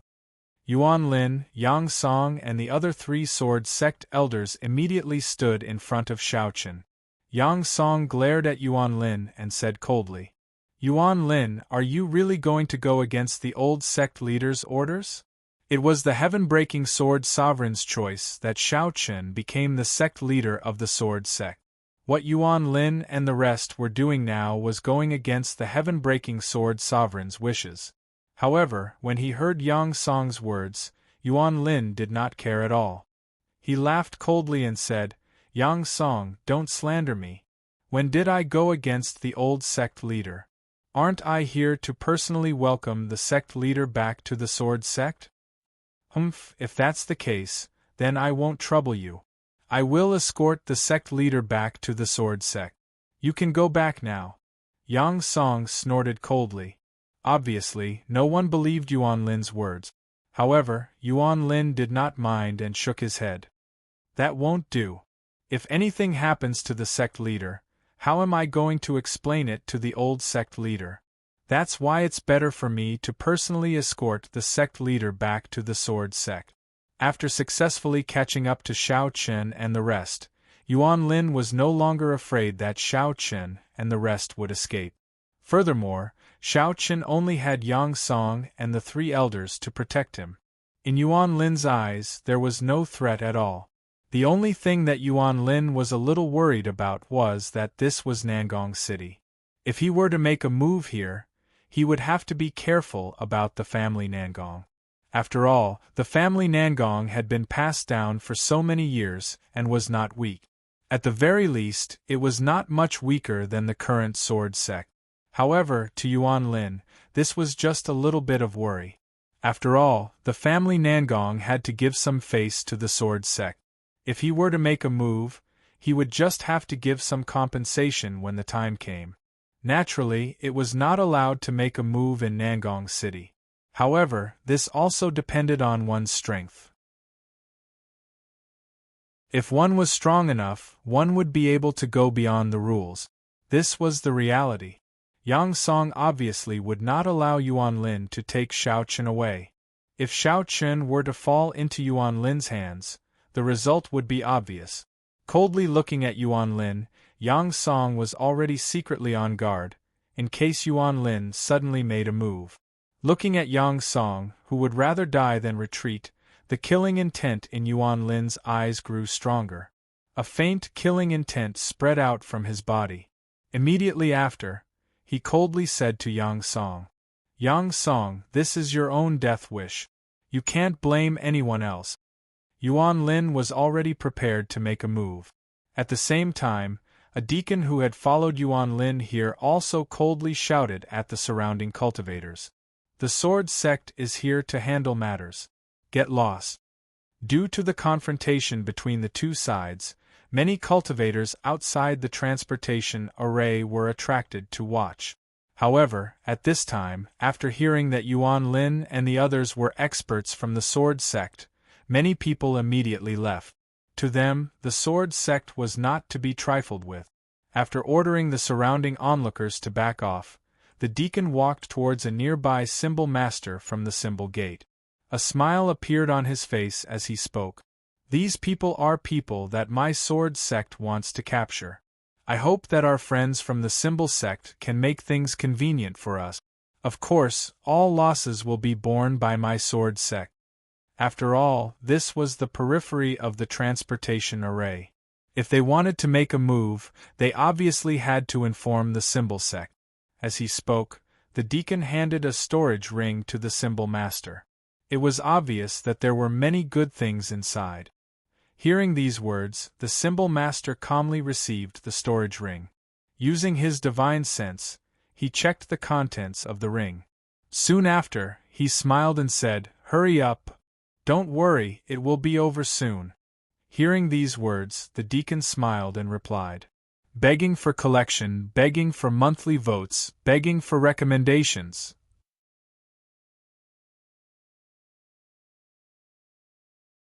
Chapter 1914.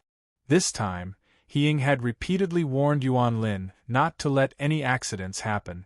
Therefore, Yuan Lin had to pay a huge price.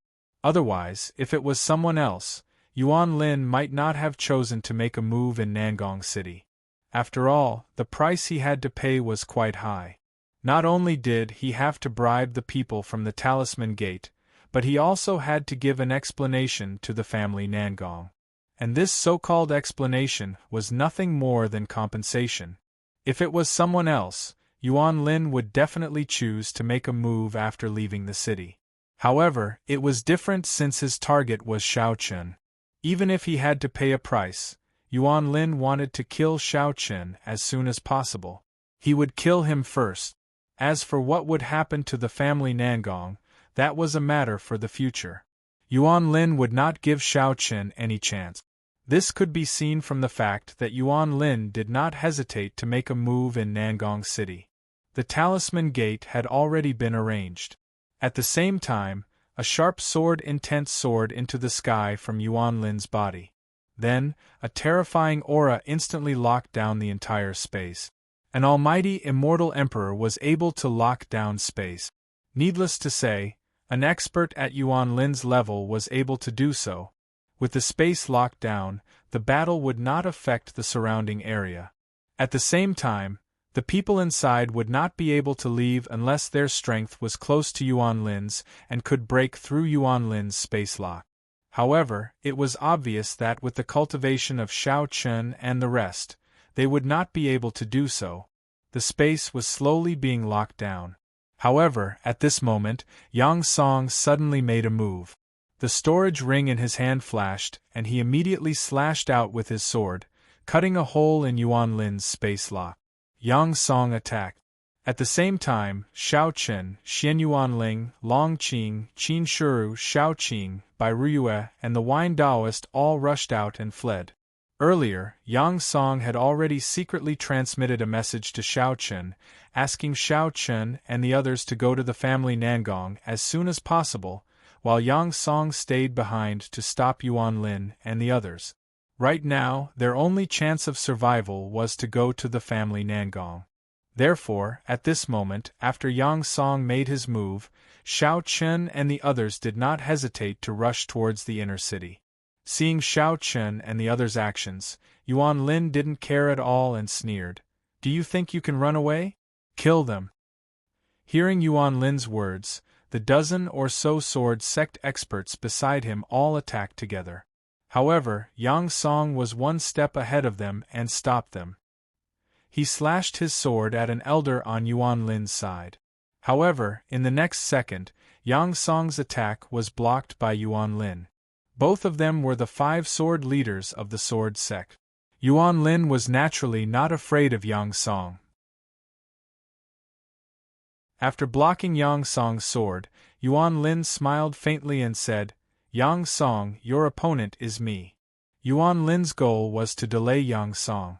As for Shao Chen, there would naturally be others who would go back and kill him.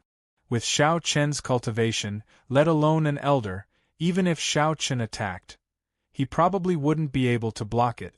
Being entangled by Yuan Lin, Yang Song was anxious, but he didn't have the slightest idea of what to do. He could only fight Yuan Lin with all his might in order to force Yuan Lin to retreat as soon as possible. However, Yuan Lin obviously knew what Yang Song was thinking. Therefore, he didn't fight Yang Song head-on. Instead, he engaged in a physical battle. Watching the battle between the two of them, many warriors who had retreated far away recognized the two of them at this time. Aren't they the 2 sword leaders of the sword sect? Why are they fighting? Someone in the crowd asked. The sword leaders of the sword sect? Are you sure? Hearing this, someone asked doubtfully. Absolutely. One is the 5 mountains sword Yang Song, and the other is the sky snake sword Yuan Lin. There's no mistake. The 2 sword leaders of the sword sect started fighting. At this time, the onlookers also became interested. After all, it wasn't easy to see a battle between experts at the level of the 5 sword leaders of the sword sect. The onlookers didn't know why Yang Song and Yuan Lin were fighting. They just wanted to watch the show.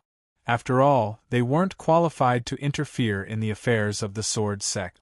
Yuan Lin and Yang Song were fighting fiercely. On the other side, Shao Chen and his group were also rushing towards the inner city. However, with the speed of Shao Chen and his group, compared to the many experts of the sword sect, they were still slower. Before they reached the inner city, the 2 sword sect experts had already caught up to them. The 2 sword sect experts only blocked the path of Shao Chen and his group. This was the result of Yang Song and the 3 elders desperately trying to stop them. Otherwise, there would be more people coming. Looking at the 2 deacons of the sword sect, Shao Chen also knew about the situation in the sword sect. In the sword sect, those who could become deacons had to be at least in the immortal emperor realm. Now that they were blocked by the 2 deacons, Shao Chen's eyes flashed with a cold light. He had underestimated He Ying. He didn't expect He Ying to be so decisive and ruthless. In order to kill him, He Ying was willing to pay any price. Once he made his move, he would kill him. He took a step forward and stood in front of Qin Shuru and his parents. At the same time, Xianyuan Ling, Long Qing, and the wine Taoist also came to Xiao Chen's side. Their eyes were filled with determination. Seeing that Xiao Chen and his group had no way out, the two deacons didn't waste any time and immediately attacked Xiao Chen. Both of their targets were obviously Xiao Chen. However, just as the two of them made their moves, Xianyuan Ling, Long Qing, and the wine Taoist also made their moves at the same time, stopping one of them. On the other hand, Xiao Chen was engaged in a fierce battle with another person. Although Xiao Chen's cultivation base was at the Great Perfection Immortal Emperor realm, the deacon he was fighting had already reached the Great Perfection Immortal Emperor realm. Obviously, Xiao Chen was at a disadvantage after the collision. He was forced to retreat more than 10 steps before he managed to stabilize his body. It was obvious who had the upper hand. Seeing that Xiao Chen had been pushed back by him, the killing intent in the deacon's eyes grew even more intense. He did not give Xiao Chen any time to catch his breath. Once again, the deacon lunged forward, seemingly determined to kill Xiao Chen until he was dead. "Brat, you're courting death. Don't blame anyone." The deacon snorted coldly. His storage ring flashed and a long sword appeared in his hand. He slashed at Xiao Chen. Xiao Chen naturally didn't dare to be careless in the face of a Great Perfection Immortal Emperor realm expert. He immediately unleashed his sword realm. Countless blood-red long swords soared into the sky and blocked the deacon's attack with all his might. The deacon was stunned when he saw the countless blood-red long swords surrounding Xiao Chen. Then, he said in shock, "Sword realm. Sword physique. You actually possess the sword physique." The sword physique was a physique that every sword cultivator dreamed of. It was no wonder that the deacon was so shocked.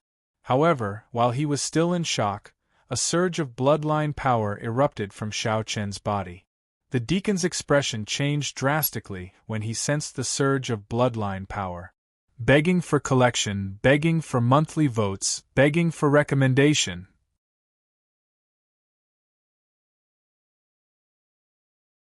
Chapter 1915.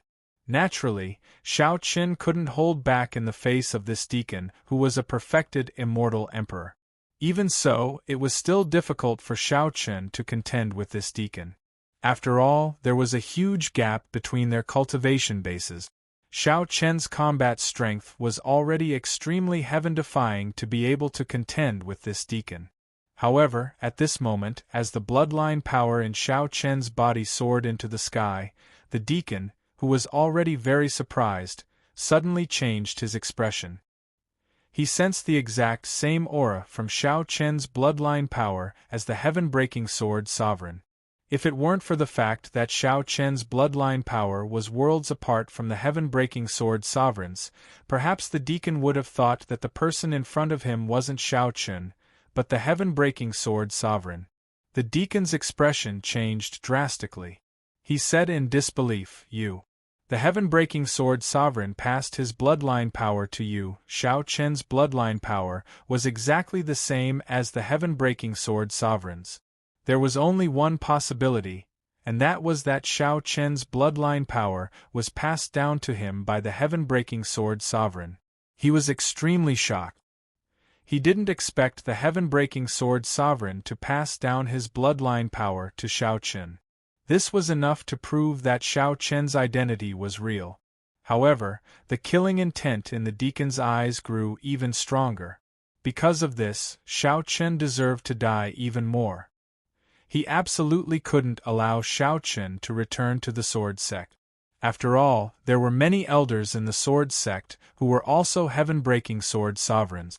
Even though the heaven-breaking sword sovereign had been missing for many years, his prestige in the sword sect was still unmatched. On the other hand, Xiao Chen possessed the bloodline power of the heaven-breaking sword master. If he were to be allowed to return to the sword's gate alive, who knew how many people would jump out to support him? Even those who were neutral would probably switch side. His eyes were brimming with killing intent, but it was at this moment that Xiao Chen suddenly shouted in the direction of the Nangong family, "Nangong Guan, your junior brother is about to die." The situation was very bad. Moreover, if this dragged on, Yuan Lin's people would definitely come. Yang Song and the other three wouldn't be able to stop them.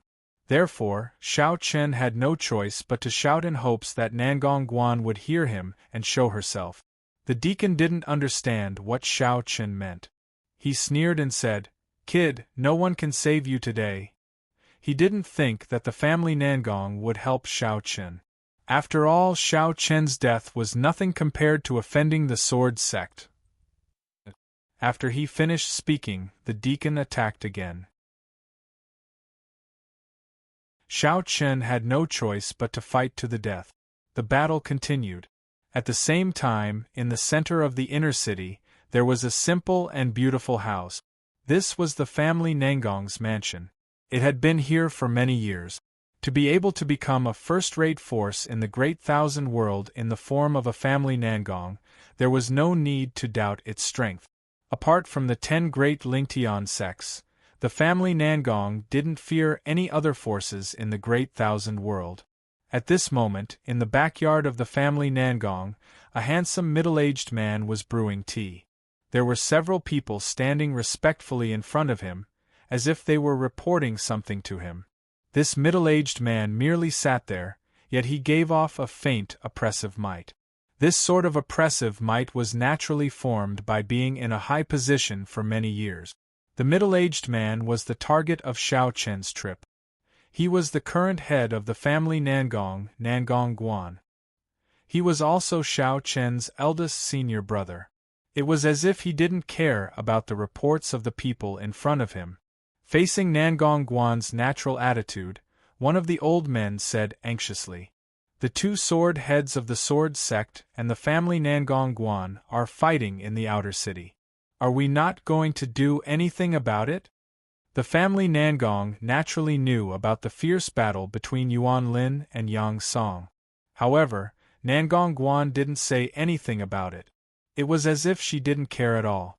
Nangong City was the headquarters of the family Nangong. In this city, the family Nangong was the sole overlord and had absolute prestige. Yang Song and Yuan Lin were actually fighting in the city. It was obvious that they didn't put the family Nangong in their eyes. That was why the old man said this angrily. According to the old man, he wanted to take action himself and capture Yuan Lin and Yang Song. If the 2 of them couldn't give the family Nangong a satisfactory answer, even if they were the 5 sword heads of the sword sect, he wouldn't let them off so easily. Unfortunately, in the face of everyone's anger, Nangong Guan was only minding her own business as she brewed her own tea, not saying anything at all. Hearing those words, Nangong Guan poured herself a cup of tea and took a sip, then said indifferently, "Don't worry, it's fine, it's fine, it's fine, it's fine, it's fine." Capture them for what? Let them fight. When they're done fighting, we'll go capture them. But family head, what if they run away? Hearing this, the old man said worriedly. Hearing this, Nangong Guan smiled and said, "Run? In Nangong City, if the family Nangong doesn't agree, who can run away?" Yang Song and Yuan Lin were openly fighting in Nangong City, so Nangong Guan naturally couldn't just sit by and watch. Nangong Guan wanted them to fight, and when they were done, they would come back to the family Nangong to explain. As for whether or not the 2 of them would run away, Nangong Guan wasn't worried at all. This was Nangong City, and without Nangong Guan's approval, who could leave? Openly fighting in the outer city was undoubtedly not putting the family Nangong in their eyes. If Yuan Lin and Yang Song didn't give the family Nangong a satisfactory explanation, with Nangong Guan's personality, she would probably ask He Ying and Song Xing to personally come and get them. It was as if she didn't care about this matter at all. Indeed, this small matter was nothing to the family Nangong, so there was no need to make such a big fuss. Hearing Nangong Guan's words, the people in front of her nodded helplessly. They knew that their family head was a person who kept her word. In the family, as long as Nangong Guan decided on something, no one could change her mind. She continued to drink her tea unhurriedly. Looking at the people in front of her, Nangong Guan waved her hand and said, "Go. When they're done fighting, invite them back to the family Nangong as guests."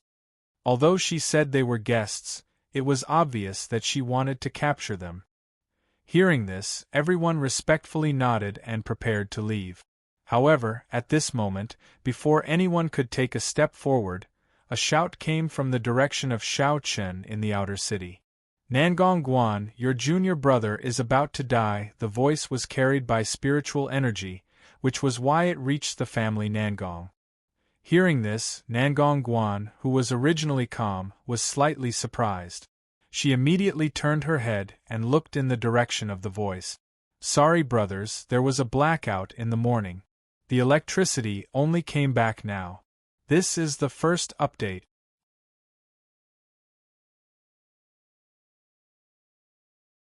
Chapter 1916. The sudden voice startled Nangong Guan and the other Nangong family's experts, and Nangong Guan immediately turned her gaze towards the source of the voice. At the same time, one of the Nangong family's experts, who was Nangong Guan's second brother, shouted angrily, his expression darkening. "How dare you call Big Brother by his name? I'll go capture this person." Nangong Guan was the head of the family Nangong. Even if Yuan Lin and Yang Song saw her, they would have to respectfully call her the head of the family Nangong. In the entire Swords Gate, only He Ying and Song Xing, the two vice headmasters, could truly speak to Nangong Guan as an equal. Nangong Guan's second brother was furious, but Nangong Guan waved her hand and said, "Stop." When she heard Shao Chen's shout, Nangong Guan was puzzled. "My junior brother? But I know all of my junior brothers, and they aren't in Nangong City right now. Could it be that Master has accepted a new disciple?" Nangong Guan guessed in her heart. When Nangong Guan met Jun Wuya, she was only able to stay by Jun Wuya's side for half a year. However, it was during this half a year that Nangong Guan completely transformed. Even now, Nangong Guan still believed that if it wasn't for Jun Wuya teaching her for half a year, she definitely wouldn't be able to reach her current height. Therefore, Nangong Guan respected Jun Wuya from the bottom of her heart, and sincerely considered him as her master. Unfortunately, Jun Wuya didn't like Nangong Guan and refused to admit her as his disciple.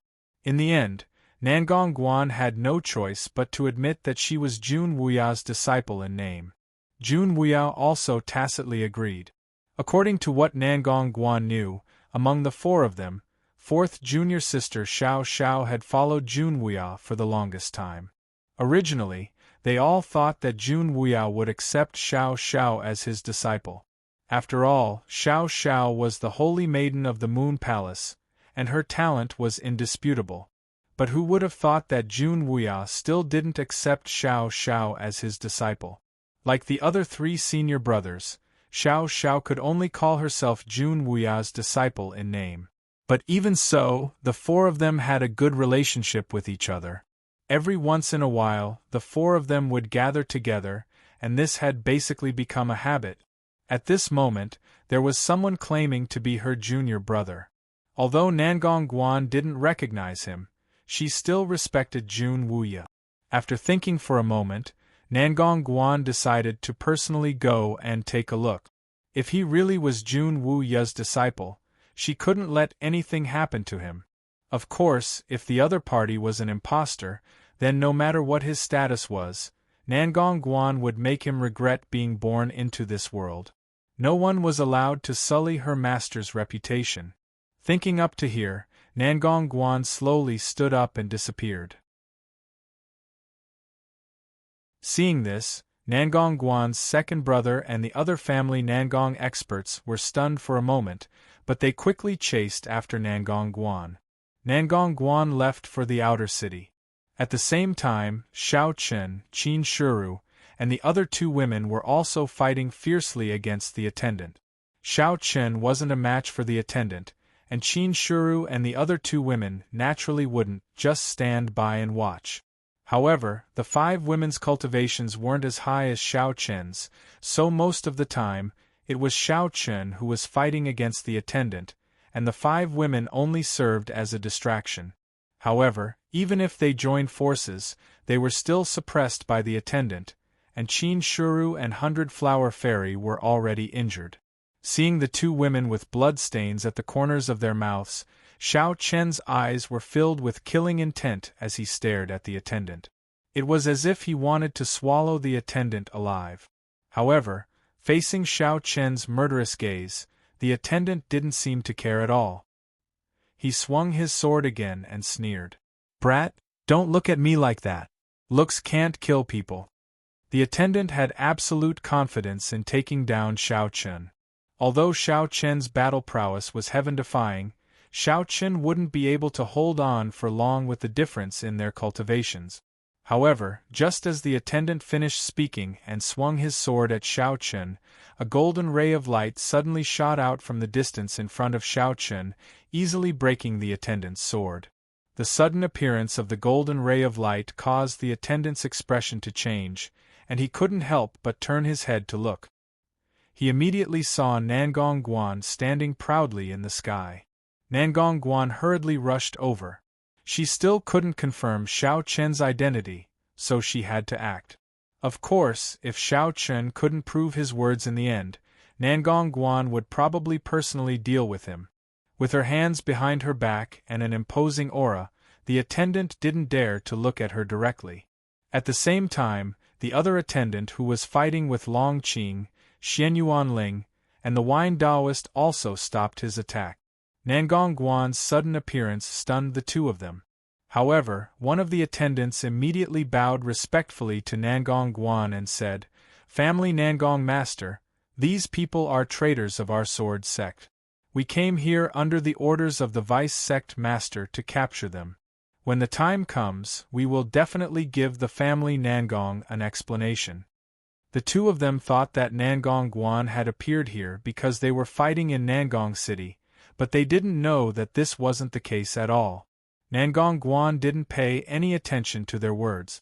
Instead, his gaze fell on Xiao Chen as soon as he appeared, completely ignoring the others. Nangong Guan stared at Xiao Chen, and Xiao Chen stared back at Nangong Guan. Looking at the dignified and heroic middle-aged man in front of him, Xiao Chen thought to himself, "Is this my eldest senior brother in name, the family Nangong Master, Nangong Guan?" The 2 of them looked at each other, and Nangong Guan spoke first. "You said that you're Master's disciple. Do you have proof?" Nangong Guan only cared about one thing right now, and that was Xiao Chen's identity. Apart from that, Nangong Guan didn't care about anything else.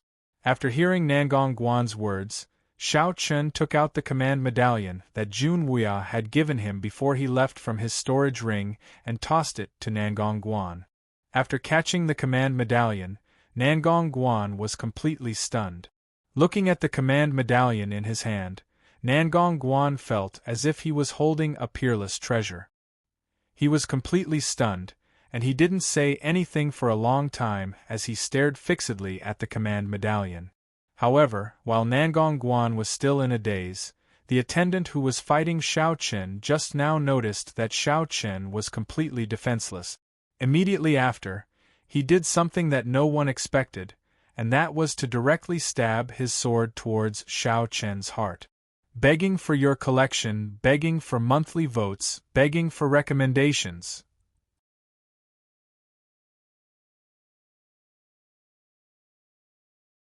Chapter 1917. The deacon even dared to attack Xiao Chen in front of Nangong Guan, but there was nothing strange about it. After all, the people who came with Yuan Lin were all loyal to He, and none of them wanted to see Xiao Chen become the sect master. Moreover, now that he knew that Xiao Chen had the bloodline of the heaven-breaking sword sovereign, he wanted to kill Xiao Chen even more. Even if his actions angered Nangong Guan, he wouldn't hesitate to kill Xiao Chen. When the deacon suddenly attacked, no one was able to react in time. When Nangong Guan sensed the deacon's movement, she came back to her senses and saw that the deacon was already thrusting his sword towards Shao Chen. Nangong Guan's face sank, and a trace of cold anger flashed through her eyes. She shouted in a deep voice, "You're courting death." As soon as she said that, Nangong Guan waved her hand, and the deacon was sent flying like a kite with its string cut.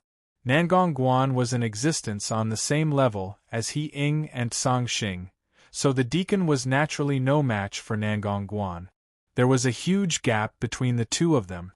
After sending the deacon flying with a slap, Nangong Guan's gaze once again fell on Shao Chen, but this time, the way she looked at Shao Chen had completely changed. Nangong Guan knew about this medallion, and she had seen it before. Although it wasn't a treasure, and could even be said to be an ordinary medallion, Nangong Guan knew very well that Jun Wuya always carried this medallion with him, and it had never left his body. Now that this medallion had appeared in Shao Chen's hands, what did it mean? It meant that Jun Wuya acknowledged Shao Chen, which meant that Shao Chen was really his junior brother. Although Nangong Guan didn't know how Shao Chen and Jun Wuya knew each other, this medallion that Jun Wuya carried with him was enough to prove everything. As for whether or not this token was stolen by Shao Chen from Jun Wuya, Nangong Guan didn't even think about it, because such a possibility simply didn't exist. With Shao Chen's cultivation and strength, it would be impossible for him to steal anything from Nangong Guan, let alone Jun Wuya. Moreover, it was a token that Jun Wuya treasured so much, so it was even more impossible. Taking a step forward, Nangong Guan appeared in front of Shao Chen. Immediately after, in front of everyone present, Nangong Guan smiled and said, "Haha, it really is junior brother. Master has never told me that he has wronged junior brother." As soon as Nangong Guan said this, it was obvious that she acknowledged Shao Chen's identity. Hearing this, the deacon's expression froze, and his heart was filled with doubt. When did they become junior brothers? He didn't know that Shao Chen was Jun Wuya's disciple, but when he heard Nangong Guan's words, Shao Chen respectfully bowed to Nangong Guan and said, "Shao Chen greets eldest senior brother." "Oh? You know something about us? Did Master tell you?" Hearing Shao Chen call her eldest senior brother, Nangong Guan chuckled. It was obvious that Shao Chen knew about the existence of the other three, otherwise he wouldn't have called her eldest senior brother. Nangong Guan loved Shao Chen because of his sudden appearance. After all, because of Jun Wuya's existence, Nangong Guan was instinctively close to Shao Chen. If Nangong Guan found out that Shao Chen had been accepted as Jun Wuya's sole disciple, what would she think? It had to be known that a final disciple and an in-name disciple were completely different. Although they both had the word disciple in their names, the weight they held in Jun Wuya's heart was as different as heaven and earth. It was like comparing a biological child to a child that was picked up. A final disciple was undoubtedly a biological child, while an in-name disciple like Nangong Guan was picked up. The two couldn't be compared at all. However, now wasn't the time to talk about this. Shao Chen was worried about Yang Song and the others, so he didn't answer Nangong Guan's question. Instead, he immediately spoke to Nangong Guan. "Eldest senior brother, junior brother has encountered some trouble here. I hope eldest senior brother can lend a hand and help." "Haha, don't be so formal with your senior brother. Senior brother will help you get justice." Hearing Shao Chen's words, Nangong Guan laughed without hesitation. She immediately turned her head and looked at the family Nangong experts who had followed her here. "Take these two fellows back and wait for junior brother to come back and deal with them personally." Nangong Guan was naturally talking about the two attendants. Hearing this, although the family Nangong experts were confused, they naturally didn't dare to disobey Nangong Guan's orders. They immediately nodded in agreement. After taking down the two attendants, under Nangong Guan's lead, Shao Chen and the others turned back and rushed towards the place where Yang Song and Yuan Lin were fighting. At this moment, outside of Nangong City's transportation array, Yang Song and Yuan Lin were still fighting fiercely. Moreover, the three elders who followed Yang Song were also fighting fiercely.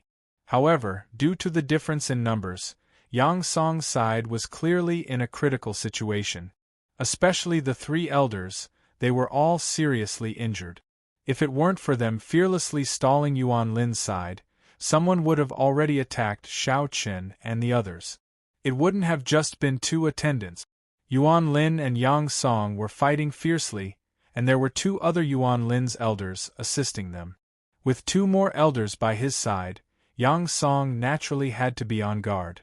As a result, Yang Song naturally fell into a disadvantageous position. With a trace of blood at the corner of his mouth, Yuan Lin looked at Yang Song with a cold smile on his face and said, "Yang Song, give up. That brat won't be able to survive. But now I'm thinking, should I take advantage of this opportunity to get rid of you as well?" Yuan Lin was indeed thinking this way. It was also because of this that he asked the two elders to help him deal with Yang Song. After getting rid of Xiao Chen, he would take the opportunity to get rid of Yang Song. This way, only Tsang Xing would be left, and he would naturally not be a match for their faction. As he said this, the killing intent in Yuan Lin's eyes grew stronger. It was obvious that he really wanted to kill Yang Song, and this was also the best opportunity to kill Yang Song. However, just as Yuan Lin was secretly thinking of taking advantage of this opportunity to take down Yang Song, an indifferent voice sounded. "Yuan Lin, I'm afraid you won't have the chance." Along with this voice, a giant palm formed from golden spiritual energy descended from the sky and fiercely suppressed Yuan Lin. Seeing this giant golden palm, Yuan Lin's expression immediately changed, and he immediately said in a deep voice, "Family Nangong's head." From this golden palm, Yuan Lin could feel an aura not any weaker than He Ying's, so he didn't need to think to know that the one who had made this move was the current patriarch of the Nangong family, Nangong Guan. Yuan Lin didn't expect Nangong Guan to personally make a move. He originally wanted to explain, but before Yuan Lin could finish his words, the giant golden palm had already shattered Yuan Lin's space imprisonment and fiercely slammed towards Yuan Lin. Please add, please vote, please recommend.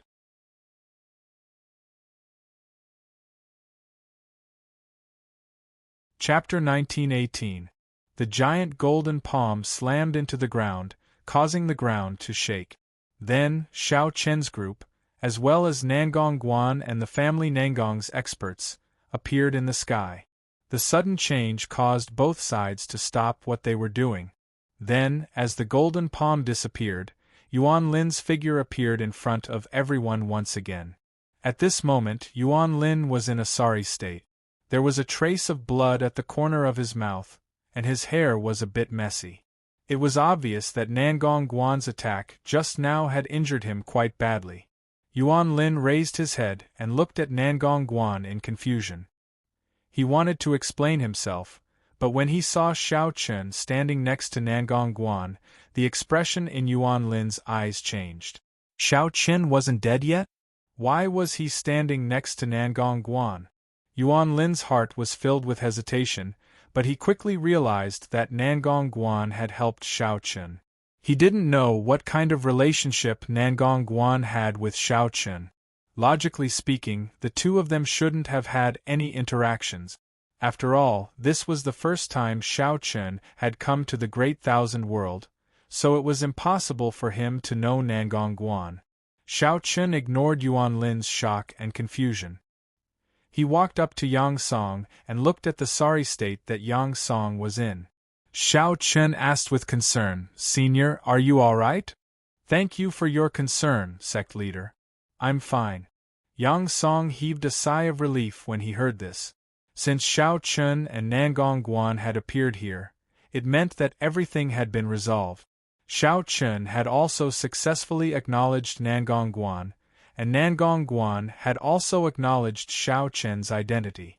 Otherwise, she wouldn't have helped them. Since Nangong Guan was willing to help, there was no need to fear Yuan Lin and the others. Yang Song took a deep breath and didn't dare to look at his injuries. He looked at the confused Yuan Lin and smiled. Yuan Lin, there's no need to guess anymore. Sect Master and Family Nangong's Sect Master are martial brothers. I forgot to tell you that Sect Master is not only the successor of the old Sect Master, but he's also the last disciple of the Emperor. Xiao Chen wasn't afraid to tell Yuan Lin about the relationship between Jun Wuya and Nangong Guan, because today, they wouldn't be able to leave Nangong Guan. Hearing Yang Song's words, Yuan Lin was stunned and said in disbelief, Emperor Jun Wuya? Xiao Chen was also Jun Wuya's last disciple? How was that possible? Yuan Lin didn't dare to believe it. However, it wasn't just Yuan Lin who was shocked. Nangong Guan was also stunned when she heard Yang Song's words. She looked at Xiao Chen with an unnatural expression and thought to herself, Junior brother is Master's last disciple? Nangong Guan knew that Jun Wuya had never accepted a true disciple in his life. If what Yang Song said was true, then junior brother's status would be extraordinary. At the very least, his status would be much higher than her senior brothers and senior sisters.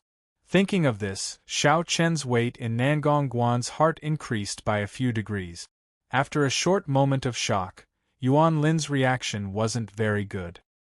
He looked at Nangong Guan and said in a deep voice, Family Nangong Master, you can't be fooled by them. This child came from a desolate place called the Eight Desolates World and has never been to the Great Thousand World. How could he know Emperor Jun, let alone be Jun Huan's disciple's disciple? They're lying to you.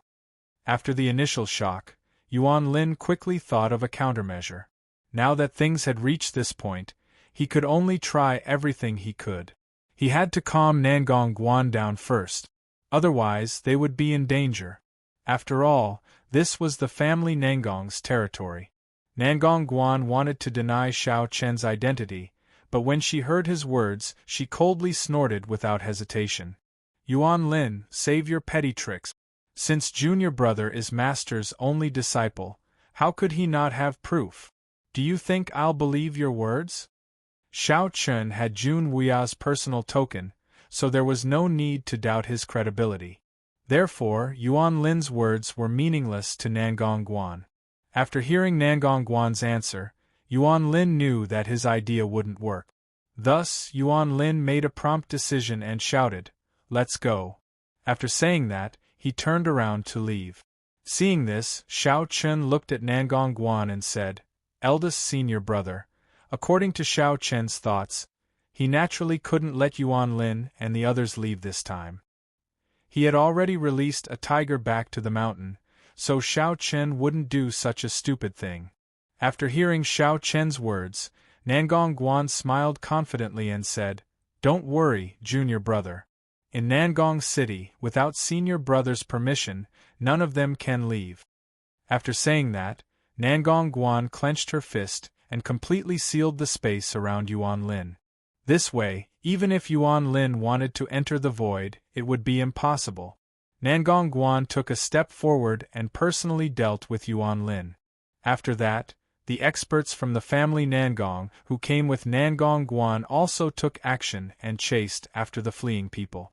In Nangong City, it was indeed impossible for Yuan Lin and the others to escape. After all, this was the family Nangong's headquarters. With just the few of them, it was impossible for them to escape from the family Nangong's experts. Soon, the dozen or so experts from the sword sect who came with Yuan Lin were captured by the family Nangong's expert. Yuan Lin was also captured by Nangong Guan. Yuan Lin was one of the 5 great sword leaders of the sword sect, and his cultivation had surpassed the celestial emperor realm. However, when facing Nangong Guan, Yuan Lin was still far from enough. Therefore, he was only able to resist for a quarter of an hour before he was captured by Nangong Guan. After that, Nangong Guan sealed his cultivation. After Yuan Lin and the others were all captured, Nangong Guan once again came in front of Xiao Chen and said with a smile, Junior brother, let's go back first. You can do whatever you want with these people. Nangong Guan invited Xiao Chen to the family Nangong, and Xiao Chen naturally wouldn't refuse. After all, the three elders' injuries weren't light, and they urgently needed treatment. Xiao Chen nodded and bowed to Nangong Guan. Then I'll have to trouble you, senior brother. What are you talking about? You're treating me like an outsider.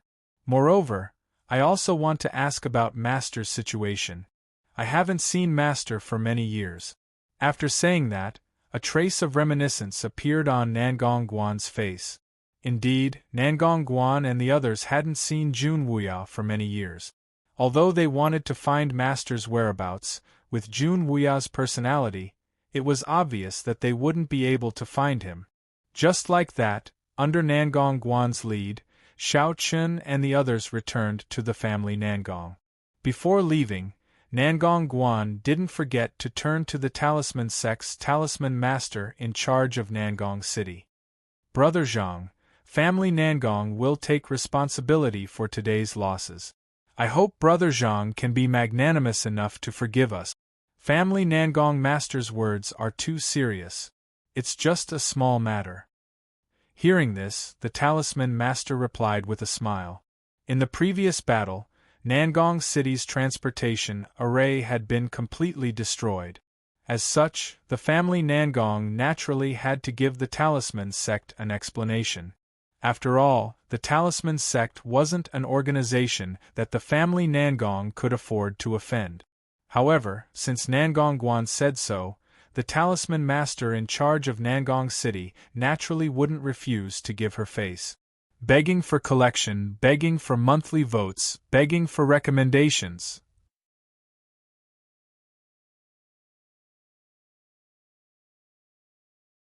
Chapter 1919. Although the Talisman Sect was powerful, this Talisman Master Zhang couldn't represent the entire Talisman Sect. In other words, his status in the Talisman Sect wasn't high, otherwise, he wouldn't have been sent to Nangong City to guard the transfer array. On the other hand, Nangong Guan was different. She was the true patriarch of the family Nangong. Whether it was her status or her strength, this Talisman Master Zhang couldn't compare to her. Moreover, Nangong Guan had taken the initiative to offer compensation. As a result, this Talisman Master Zhang didn't have any objections. Under Nangong Guan's personal guidance, Xiao Chen's group arrived at the family Nangong. The three heavily injured elders were quickly treated. As for Yuan Lin and the others, their cultivation was sealed, and they were locked up in the family Nangong's dungeon. After settling everyone down, Nangong Guan didn't give Xiao Chen much time to rest. Perhaps it was because she wanted to know more about Jun Wuya, but she quickly found Xiao Chen. The two of them sat down in a pavilion in the courtyard. Nangong Guan looked at Xiao Chen and asked impatiently, "Junior brother, is Master well?" It had been many years since Nangong Guan last saw her master. In these years, she didn't even have any news about Jun Wuya. Seeing Jun Wuya's impatient appearance, Xiao Chen didn't hide anything and told Nangong Guan about his encounter with Jun Wuya. Nangong Guan heard that Xiao Chen met Jun Wuya in the Eight Desolates world. Not only that, but Xiao Chen also met the heaven-breaking sword sovereign and was imparted the power of his bloodline to him.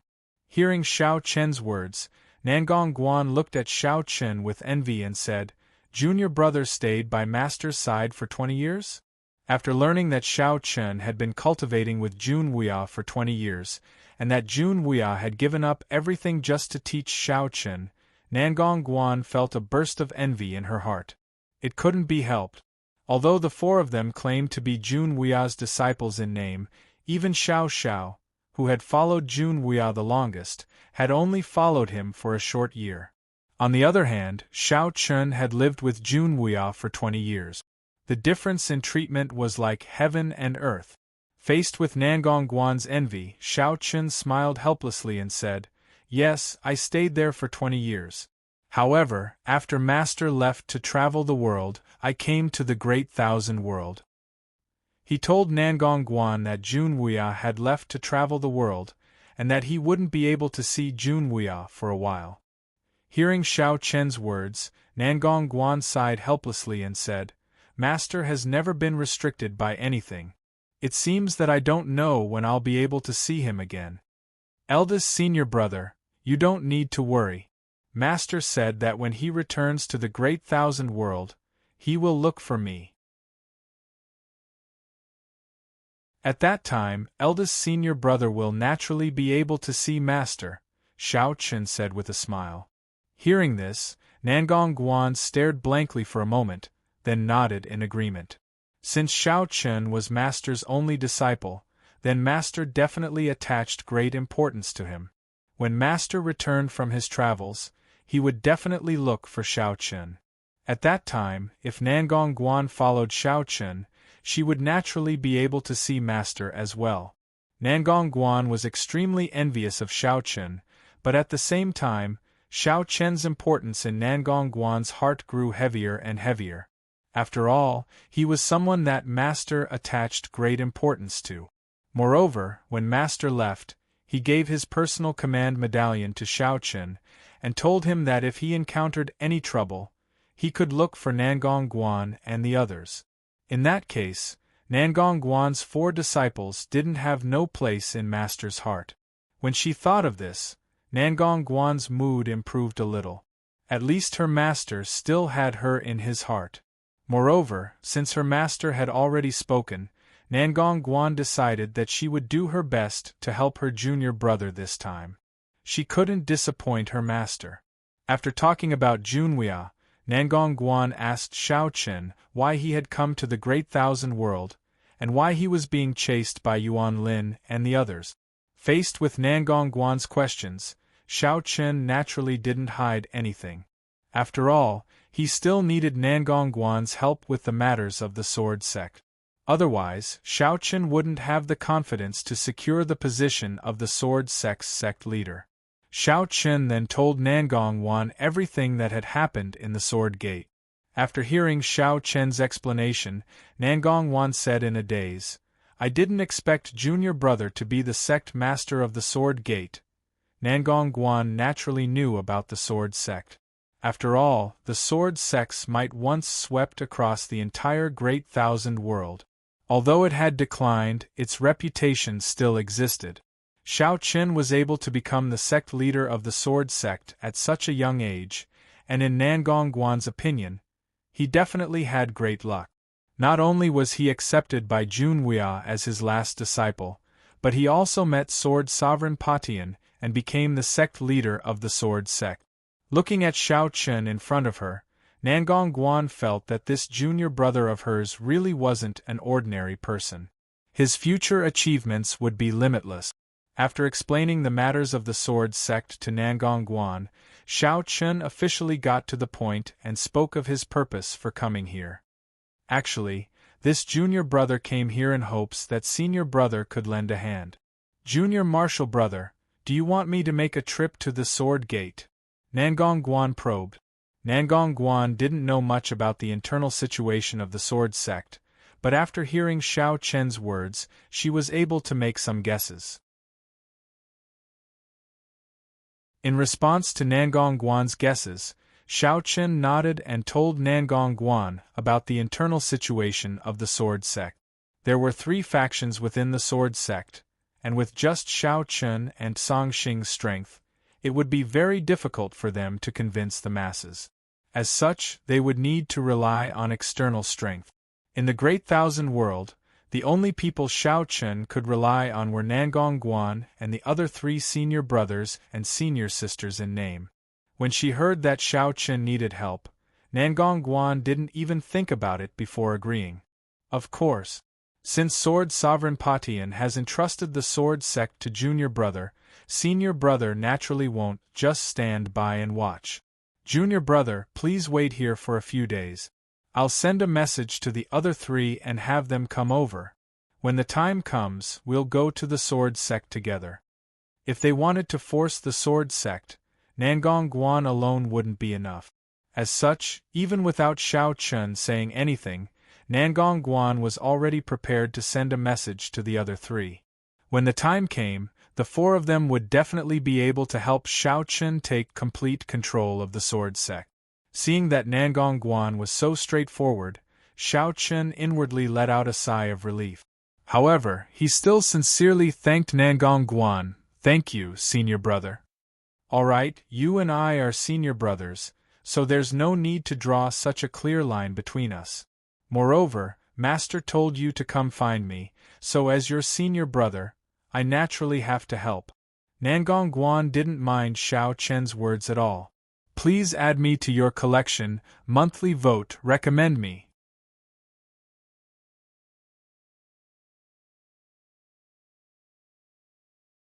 Chapter 1920. In front of Xiao Chen, Nangong Guan directly sent a message to the other three, telling them that their master, Jun Weao, had accepted a disciple, and that they had a junior brother as well. Soon, Zhou Song, Wu Huan, and Xiao Xiao all replied. The contents of their letters were the same, telling Nangong Guan that they would come to Nangong City as soon as possible. Because Xiao Chen was Jun Weao's disciple, Zhou Song and the other two, like Nangong Guan, attached great importance to Xiao Chen. After receiving the three's replies, Nangong Guan smiled faintly, and Xiao Chen let out a sigh of relief. If that was the case, then his and Yang Song's plan should be able to succeed. Now, all they needed to do was wait for Zhou Song and the other two to arrive. That evening, Nangong Guan prepared a banquet. No matter what, she and Xiao Chen wouldn't leave until they were drunk. Facing Nangong Guan's enthusiasm, Xiao Chen didn't refuse. Everyone gathered together, drinking and chatting. The atmosphere was very lively, and it didn't disperse until late at night. Nangong Guan's enthusiasm for Xiao Chen's group caused many of the family Nangong members to hear some rumors. After all, Nangong Guan had always called Xiao Chen junior brother. Since Nangong Guan's master was Jun Weao, Xiao Chen was definitely Jun Weao's disciple. After guessing this, the family Nangong members treated Xiao Chen with great respect, not daring to be impudent. The night passed in silence. Xiao Chen's group had a good night's rest. After all, it was just a family Nangong, so they didn't need to worry about their safety. The next morning, Xiao Chen began to cultivate as usual. However, it was at this time that Nangong Guan personally came to visit him. Seeing Xiao Chen cultivating in the courtyard, Nangong Guan laughed loudly and said, "Brother, you've been cultivating for a long time. Junior brother is really hard-working. No wonder Master loves junior brother so much." It was true that Jun Weao doted on Xiao Chen. Otherwise, he would not have given his personal token to Xiao Chen. Hearing Nangong Guan's words, Xiao Chen stopped what he was doing and smiled. Eldest senior brother. Upon seeing this, Nangong Guan strode forward and intimately patted Xiao Chen's shoulder. She then pulled Xiao Chen to a nearby stone bench and sat down. Her expression became serious as she spoke. "Junior brother, I've been thinking about something all night. How do you plan to deal with Yuan Lin and the others?" Nangong Guan took the initiative to talk about Yuan Lin and the others. Hearing this, a cold light flashed through Xiao Chen's eyes, but he did not directly answer. Instead, he looked at Nangong Guan and asked, "What does senior brother think we should do?" After all, Yuan Lin was one of the 5 sword leaders of the sword sect. Killing him might be troublesome, so Xiao Chen wanted to hear Nangong Guan's opinion. If Nangong Guan had some misgivings, then Xiao Chen would not force him. He would just lock him up until the sword sect's matters were settled. In truth, according to Xiao Chen's opinion, Yuan Lin could not be left alive. However, this was the family Nangong, so Xiao Chen had to consider Nangong Guan's opinion. Moreover, Nangong Guan had been very good to him, so Xiao Chen did not want to make things difficult for her. However, Xiao Chen's worries were clearly unnecessary. After hearing his words, killing intent flashed through Nangong Guan's eyes. She then said in a deep voice, "Kill him. If junior brother wants to stabilize his position as the sword sect master, someone like Yuan Lin cannot be left alive. I think we should just kill him and get rid of future troubles." Xiao Chen was originally worried that Nangong Guan would have some misgivings and would not be willing to kill Yuan Lin, But after hearing her words, Xiao Chen was clearly wrong. In truth, Xiao Chen did not understand Nangong Guan. Nangong Guan was famous for being overbearing, and she was not a person who was afraid of trouble. Although Yuan Lin's status was not ordinary, in Nangong Guan's opinion, this person could not be left alive and must be killed quickly. When Nangong Guan proposed to kill Yuan Lin, she had weighed the pros and cons. After all, Yuan Lin was a member of He Ying's faction, and He Ying would never allow Xiao Chen to become the sect master. Thus, killing Yuan Lin was equivalent to cutting off He Ying's arm, which was definitely beneficial to Xiao Chen. As for whether this would anger He Ying or not, Nangong Guan did not consider it at all. After all, from the current situation, it was impossible for Xiao Chen and He Ying to coexist peacefully. If Xiao Chen wanted to become the Sword Sect's sect master, he would first have to defeat He Ying, so whether or not he killed Yuan Lin did not matter much to Xiao Chen. Thus, he might as well kill Yuan Lin directly to avoid any more complications. Nangong Guan supported Xiao Chen's decision to kill Yuan Lin. Hearing her words, Xiao Chen nodded and said, "Then we'll do as senior brother says." "Good, then I'll leave this matter to senior brother. Junior brother, you can rest assured." Nangong Guan nodded and said. In truth, helping Xiao Chen become the Sword Sect's sect master was beneficial to Nangong Guan and family Nangong. It was because of this that Nangong Guan spared no effort in helping Xiao Chen. After chatting with Xiao Chen for a while, Nangong Guan directly left. Since she had already decided to kill Yuan Lin, Nangong Guan directly went to family Nangong's dungeon. In the dungeon, Nangong Guan saw Yuan Lin. His cultivation was sealed, and he was locked in a dark and damp dungeon. When he saw Nangong Guan, Yuan Lin calmed down and raised his head to look at Nangong Guan. A trace of unwillingness flashed in his eyes, but it was only for a moment before he spoke indifferently. "Nangong Guan, what's wrong? Are you going to make a move?" Yuan Lin clearly guessed his fate. Hearing his words, Nangong Guan did not hide anything and replied indifferently, "I can't let you live, so you should go on your way. Don't worry, He Ying will be back soon to accompany you." Hearing Nangong Guan's words, Yuan Lin suddenly laughed loudly. However, his laughter was somewhat sad. "Haha, I really didn't expect that brat to be Jun Wuya's disciple." Yuan Lin shouted loudly. Knowing that he was going to die, Yuan Lin's only regret was that he didn't know that Xiao Chen was Jun Wuya's disciple. It was because of this accident that caused He Ying's plan to fail completely, and he, Yuan Lin, was on the verge of death. Facing Yuan Lin's laughter, Nangong Guan's expression did not change in the slightest.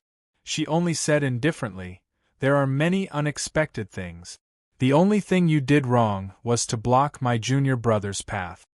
As she spoke, Nangong Guan pointed a finger, and a golden light shot out, instantly piercing through Yuan Lin's forehead. As one of the 5 sword heads of the Sword Sect, Yuan Lin died in family Nangong's dark dungeon. With his cultivation sealed, Yuan Lin was naturally powerless to fight back. After easily killing Yuan Lin, Nangong Guan's expression was still indifferent. She turned around and left the dungeon, then said to the other experts of family Nangong who came with her, "Kill everyone else as well. Please add me to your collection. Please recommend me."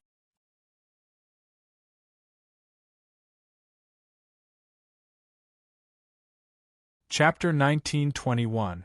Yuan Lin died at Nangong Guan's hands. As for the other Sword Sect experts who came with Yuan Lin, they naturally couldn't escape either. Soon, Yuan Lin and his group died in the family Nangong's dungeon. After killing Yuan Lin and his group, Nangong Guan's expression didn't change in the slightest, as if nothing had happened. After leaving the dungeon, Nangong Guan once again went to look for Xiao Chen. Yang Song was also there, so Nangong Guan told Xiao Chen and Yang Song about Yuan Lin and his group. Hearing this, the two of them didn't say anything. Yuan Lin's death didn't matter. He deserved to die, or rather, he had to die. After all, he had always been an obstacle to Xiao Chen's control of the sword sect. Now that Yuan Lin had died, He Ying had lost an arm. Not many people knew about Yuan Lin's death, and his body was secretly disposed of. It was likely that no one in this world would be able to find Yuan Lin and his group's bodies. In the next few days, Xiao Chun and his family waited in Nangong City for the arrival of his 3 senior brothers and sisters. While Xiao Chun was living comfortably in the family Nangong, He Ying, who was in the sword sect, was feeling very depressed these days. It wasn't because of anything else, but because Yuan Lin and his group's life tablets had all shattered. Their life tablets shattered, which meant that Yuan Lin and his group were dead. He Ying didn't expect this at all. After all, Yuan Lin and his group had gone to kill Xiao Chen, but now Xiao Chen's group was dead. He Ying didn't know what had happened to Yuan Lin and his group. What was going on? He Ying didn't know what had happened to Yuan Lin and his group. The last time Yuan Lin sent him a message, he said that he had found Xiao Chen's whereabouts and was going all out to pursue him. After that, Yuan Lin didn't contact him again. After Yuan Lin's death, He Ying naturally suspected Song Xing. However, during this time, Song Xing had always been in the sword sect, and his subordinates didn't do anything out of the ordinary. Therefore, it was impossible for Song Xing to kill Yuan Lin. He Ying couldn't figure out what had happened, but he had a bad premonition these days. He Ying didn't know why, but he couldn't help but feel uneasy. Could it be that Brad had a helper? He Ying sat alone in the backyard. Yuan Lin was ordered by him to kill Xiao Chen, and then he died mysteriously. This matter was most likely related to Xiao Chen. However, how could Xiao Chen kill Yuan Lin? With Yang Song? This was absolutely impossible. Although Yang Song was strong, he was only on par with Yuan Lin. He didn't have the ability to kill Yuan Lin. Moreover, this time, Yuan Lin took a lot of experts with him as a precaution. In terms of numbers, he should have more experts than Xiao Chen. Therefore, it was even more impossible for Yang Song to kill Yuan Lin. But if it wasn't Yang Song, who could it be? He Ying kept guessing in his heart, but he still couldn't figure it out. The people he sent to South Yuzhou had not returned with any news. He Ying was very depressed, but Song Xing was very relaxed. He was also sitting in the backyard, and Song Xing had a faint smile on his face. Yang Song had already told him about Yuan Lin's matter. Knowing that Yuan Lin was killed by Nangong Guan, Song Xing was naturally happy. Although Yuan Lin was one of the 5 sword leaders of the sword sect, and his death was indeed a loss to the sword sect, but since they weren't on the same side, no matter how strong Yuan Lin was, it wouldn't be good for Song Xing. Not only would it not be good, but it would also cause a lot of trouble for Song Xing. Therefore, Yuan Lin's death might be a loss for the sword sect, but it was definitely good news for Song Xing. Moreover, not only did Yuan Lin die, Yang Song also told Song Xing that now, they only had to wait for Zhou Song and the others to arrive at the family Nangong. At that time, Xiao Chen would rush to the sword sect. At that time, with the support of Nangong Guan, Zhou Song, and the others, plus Song Xing's cooperation, the possibility of Xiao Chen becoming the sect master of the sword sect was very high. Things were developing in a good direction. Regarding this, Song Xing's heart was naturally very relaxed. Now, he only had to wait for Xiao Chen to return to the sword sect. Then, everything would be settled. Time passed day by day, and in the blink of an eye, Xiao Chen had already waited in Nangong City for 5 days. On this day, outside Nangong City, a middle-aged man wearing a gray robe slowly walked into the city. This middle-aged man was travel-worn, giving people the impression that he was a ranger, but his eyes were incomparably bright.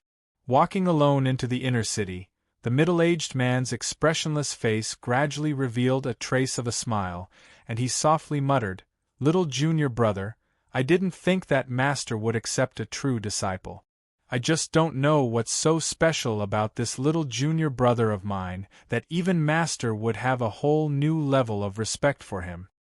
This middle-aged man was impressively Xiao Chen's third senior brother, Wu Huan. Unlike Nangong Guan, Zhou Song, and Xiao Xiao, Wu Huan came from an ordinary background, and he had never joined any forces. He had only ever taken Jun Wuya as his master. However, Wu Huan's life could be considered a legend. He was a rogue cultivator who did not belong to any sect, but Wu Huan's luck was quite good. Relying on all kinds of resources, Wu Huan really became a famous powerhouse in the Great Thousand World despite being a rogue cultivator. His strength was on the same level as Nangong Guan, He Ying, and Song Xing. Wu Huan liked to travel all over the world and had no fixed residence, so when he received Nangong Guan's message this time, he was the first to arrive. After all, Wu Huan did not have anything to worry about, and he could leave whenever he wanted. When he arrived at the family Nangong's gate in the inner city, he saw Wu Huan. The few family Nangong powerhouses guarding the gate did not recognize him at first, but when they notified Nangong Guan, she personally came out to greet him. Of course, Xiao Chen was also with her. In the main hall, Nangong Guan strode in with Xiao Chen, and when she saw Wu Huan sitting in the hall, she laughed loudly and said, "Haha, third junior brother, I knew that you would be the first to arrive. It's not strange that I can come and go freely by myself," Wu Huan said with a smile. As he spoke, Wu Huan's gaze fell on Xiao Chen. The two of them looked at each other, sizing each other up. The feeling that Wu Huan gave Xiao Chen was that he was a very ordinary person. Compared to his eldest senior brother Nangong Guan, Wu Huan did not seem to have any sense of existence, except for his extremely bright eyes. Sensing Wu Huan's gaze, Nangong Guan also opened her mouth and introduced, "Third junior brother, this is Master's only last disciple, and also our youngest junior brother, Xiao Chen." Following Nangong Guan's introduction, Xiao Chen also cupped his hands and bowed to Wu Huan. Xiao Chen greets third senior brother. "Begging for your collection, begging for monthly votes, begging for recommendations."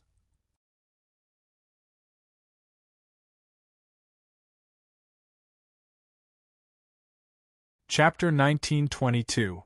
Xiao Chen's attitude towards Wu Huan was still very polite.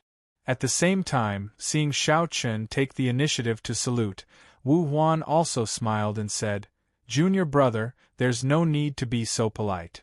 Compared to Nangong Guan, Wu Huan was a lot more taciturn. The feeling she gave Xiao Chen was like the surface of an ancient well, without the slightest ripple. At that time, under this surface of calmness, there was something hidden that you didn't know about. Because Wu Huan arrived first, he naturally stayed in the family Nangong. For the next 2 days, Xiao Chen, Nangong Guan, and Wu Huan gathered together almost every day to drink and chat. Like this, the three of them quickly became familiar with each other. 2 days passed in a row. On this day, second senior brother Zhou Song finally arrived. He had established a large sect by himself. As the sect master of the Heavenly End sect, Zhou Song was the same as Nangong Guan. He also gave people a feeling of dignity without being angry. However, he was very enthusiastic towards Xiao Chen. Although it was the first time they met, Zhou Song clearly treated Xiao Chen as one of his own. There was no other way. After all, Xiao Chen was Jun Wuya's only last disciple. Wu Huan and Zhou Song arrived one after the other. Now, only fourth senior sister Xiao Xiao was left. However, Nangong Guan and the other two seemed to have already been strolling around. Every time they met, Xiao Xiao would be the last to guess. After all, Xiao Xiao was the holy maiden of the Moon Palace. Sometimes, she wasn't like the three of them who could do as they pleased.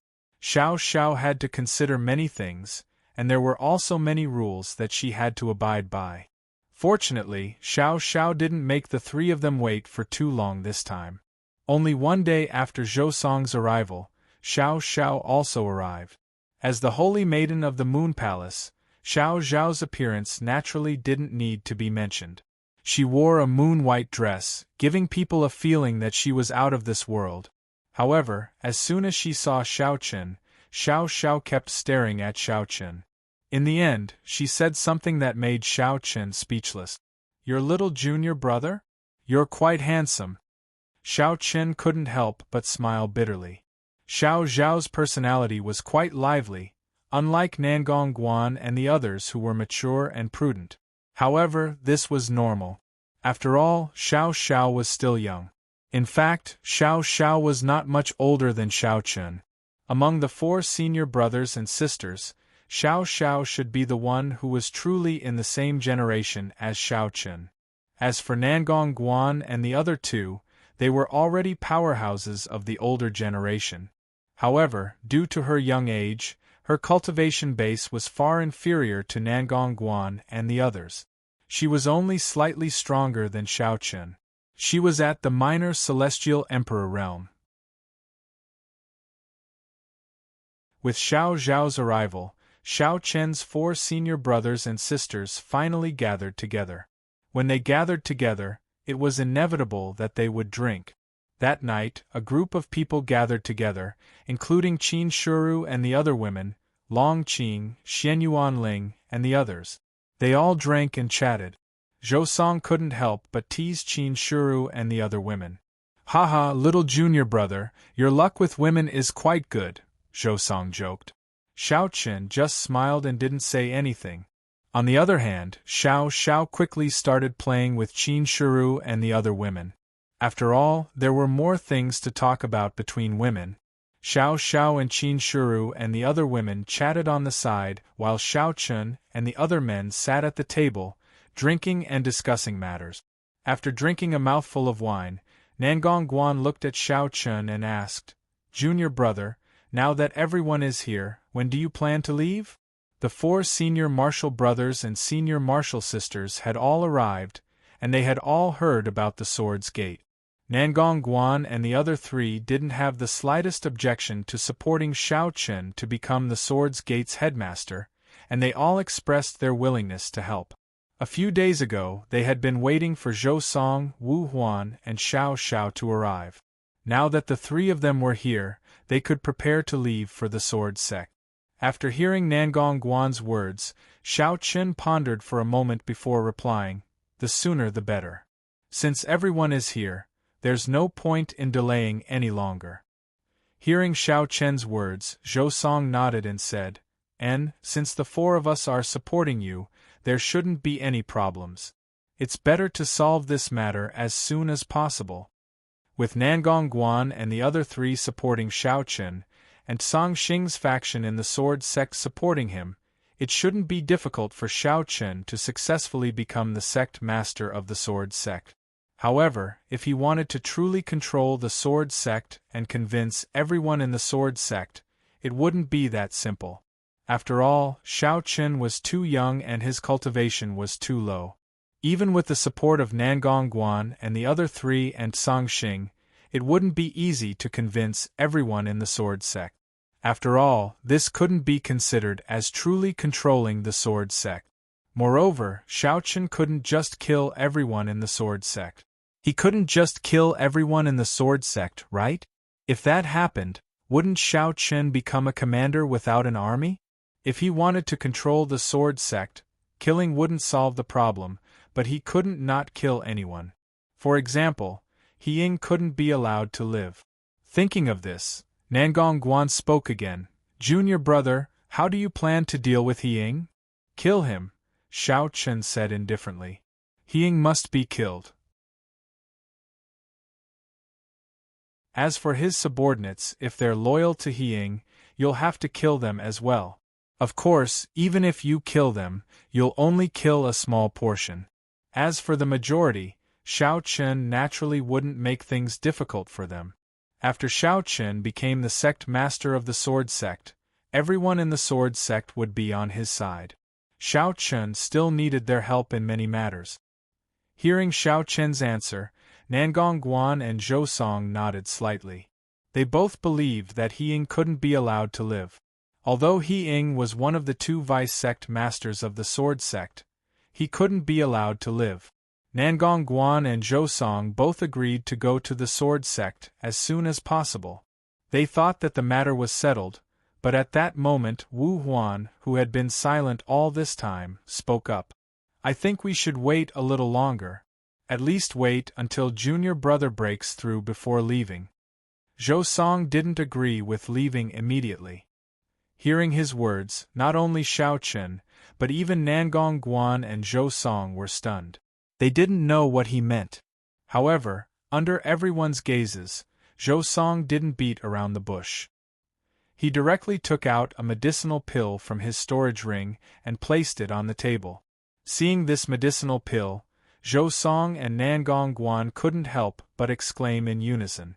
Heavenly Emperor Dao Pill. The medicinal pill stunned Zhou Song and Nangong Guan, but soon, Wang Huan took out a spirit fruit from his storage ring. Seeing this spirit fruit, Zhou Song and Nangong Guan exclaimed in unison. Innate Emperor Fruit, please add it to your collection. Please recommend it.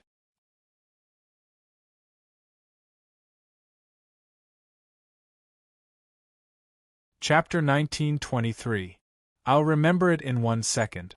Wonderful, no pop-up window free read. Heavenly Emperor Dao Core, Innate Emperor Fruit. Zhou Song and Nangong Guan were stunned when they saw Wu Huan take out the pill and the spirit fruit. Then, Zhou Song looked at Wu Huan and said, Junior brother, you.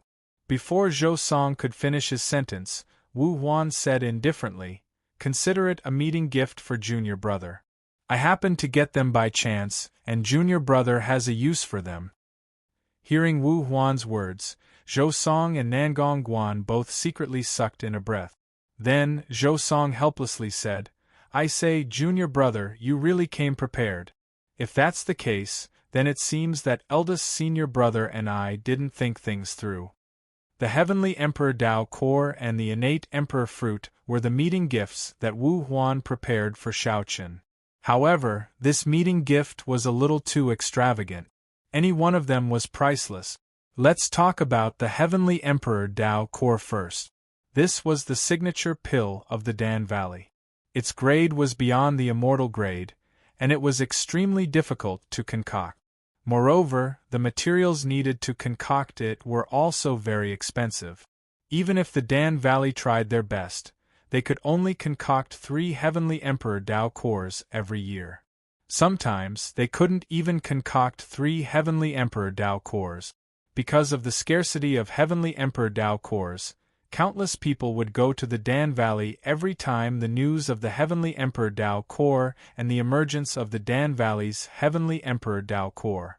Of course, the Heavenly Emperor Dao Core was usually prepared by some experts for their juniors or disciples. This was because the Heavenly Emperor Dao Core's only function was to help people break through to the Immortal Emperor realm. After consuming the Heavenly Emperor Dao Core, a Great Circle Immortal Emperor realm expert would have a 30% chance of breaking through to the Immortal Emperor realm. One should know that the 30% chance wasn't very low. One should know that this was the Immortal Emperor realm. Moreover, the Heavenly Emperor Dao Core's function wasn't limited to this. Other than increasing the chances of a cultivator breaking through to the Immortal Emperor realm, the Celestial Emperor Dao Pill could also strengthen the meridians and physical body of the person who consumed it. Let's put it this way. After consuming the Heavenly Emperor Dao Core, even if one couldn't break through to the Immortal Emperor realm, one's meridians and body would definitely reach the Immortal Emperor realm. In that case, when one broke through to the Immortal Emperor realm in the future, one would definitely be much stronger than ordinary Immortal Emperors. And if one broke through directly, it would naturally be even more perfect. It could be said that in the Great Thousand World, when the top geniuses broke through to the Immortal Emperor realm, their elders or masters would try to obtain a Celestial Emperor Path Core for them so that they could achieve a perfect breakthrough. The Celestial Emperor's Dao Core was the standard for the top geniuses of the Great Wide World when they broke through to the Celestial Emperor realm. That was why countless people were fighting over it. As for the innate monarch fruit, its effect was very similar to the heavenly monarch Tao core. It also increased the chances of breaking through to the immortal monarch realm. The value of a single innate monarch fruit might not be too high, but if it was placed together with the heavenly monarch Tao core, it would definitely be a priceless treasure. This was because if the heavenly monarch Tao core was paired with the innate monarch fruit, the chances of breaking through to the immortal emperor realm would be almost 100%. Moreover, compared to simply consuming the heavenly monarch Tao core, the effects of using the innate monarch fruit would be much better. The heavenly monarch Tao core and innate monarch fruit that Wu Huan took out might not be the best treasures in the eyes of cultivators at Nangong Guan's level, but there was no doubt that these two things were what Xiao Chen needed the most right now. They were also the most useful things for him. It was precisely because of this that Zhou Song and Nangong Guan were stunned. Zhou Song couldn't help but say such words. With these two treasures, Xiao Chen's cultivation would definitely be able to break through to the immortal emperor realm in a short time without damaging his foundation at all. After a moment of silence, Nangong Guan turned to look at Xiao Chen and said, "Junior brother, listen to your third senior brother. Break through to the immortal emperor realm before heading to the sword sect." Wu Huan was indeed considerate. After a short moment of contemplation, Nangong Guan quickly understood Wu Huan's intentions. First of all, Wu Huan just so happened to have the heavenly monarch Tao core and innate monarch fruit. With these, Xiao Chen would be able to break through to the immortal emperor realm in a short time. For Xiao Chen, breaking through to the immortal emperor realm before heading to the sword sect was obviously much better than heading to the sword sect right now. After all, Xiao Chen wasn't heading to the sword sect to become a disciple. Going to the sword sect to become the sect master with his immortal emperor realm cultivation was indeed somewhat unacceptable.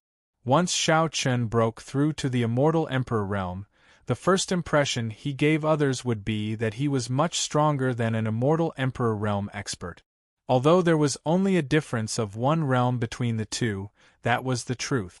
It was like a difference of 199 spirit stones and 200 spirit stones.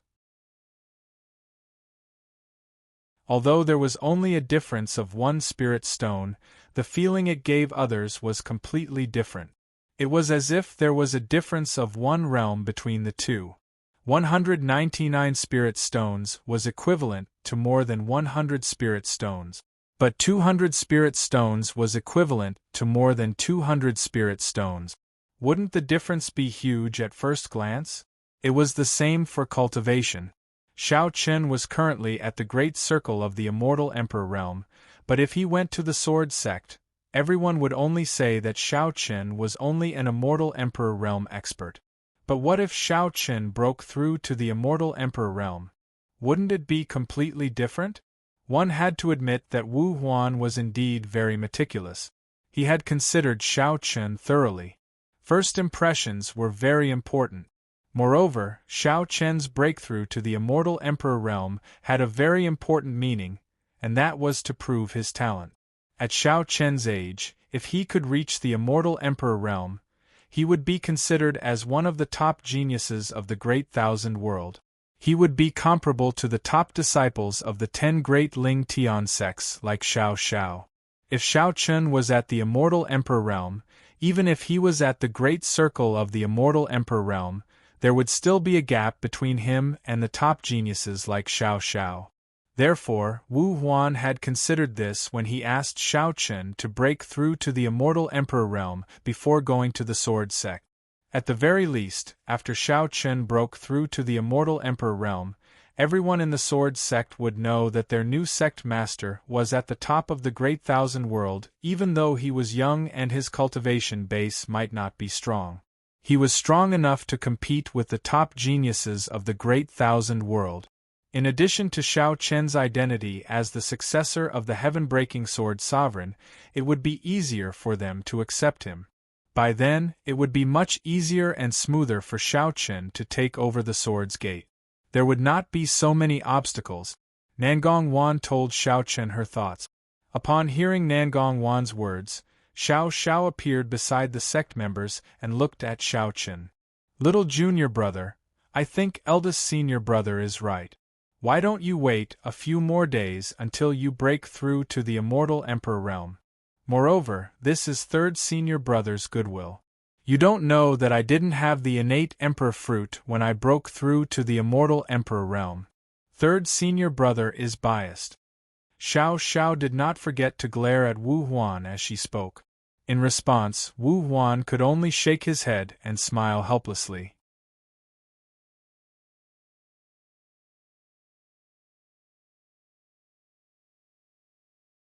Chapter 1924. As the Moon Palace's saintess, Xiao Xiao only consumed the heavenly monarch Dao core when she broke through to the immortal monarch level. She didn't have the innate monarch fruit because the innate empire was even harder to find than the heavenly monarch Dao core. Thus, the Moon Palace spent a lot of effort to find the innate monarch Dao core for Xiao Xiao. However, Xiao Xiao was obviously joking. After all, with the Moon Palace's foundation, even if they didn't have the innate emperor fruit, they could still use other methods to make up for it. After all, Xiao Xiao had successfully broken through to the immortal emperor realm. Therefore, Wu Huan didn't take Xiao Xiao's words to heart.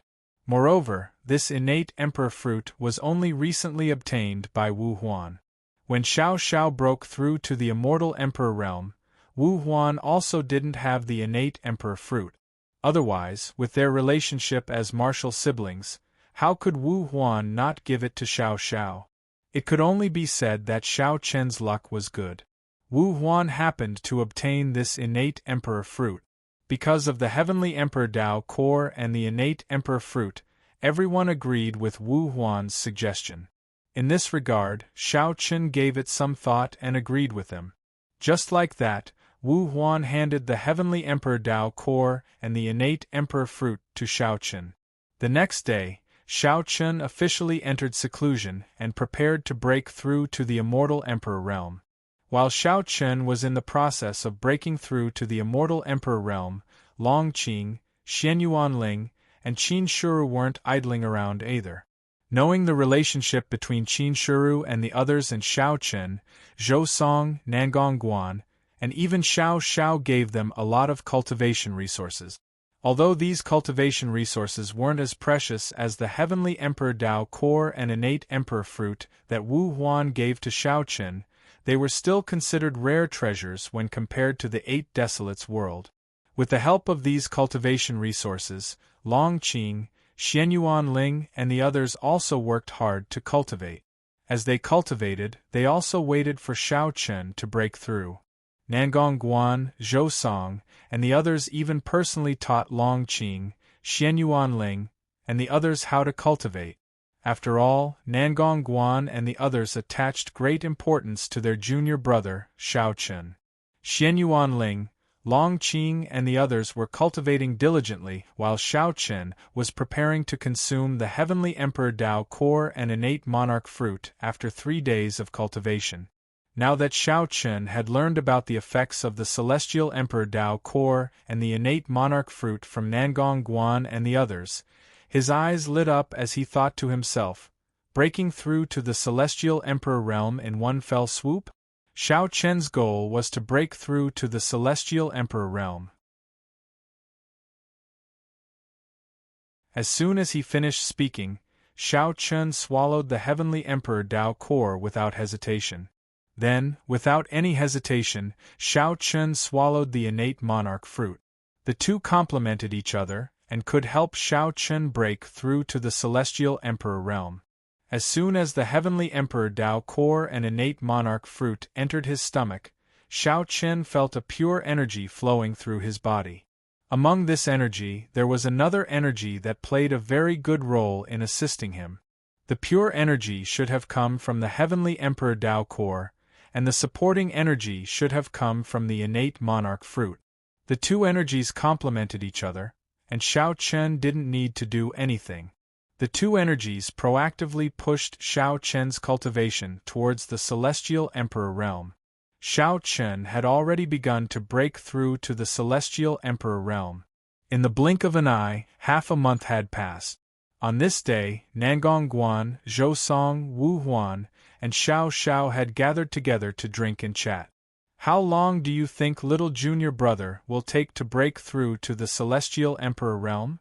Nangong Guan took a sip of wine and asked with great interest. Since Xiao Chen was Jun Wuya's only disciple, there was no need to doubt his talent.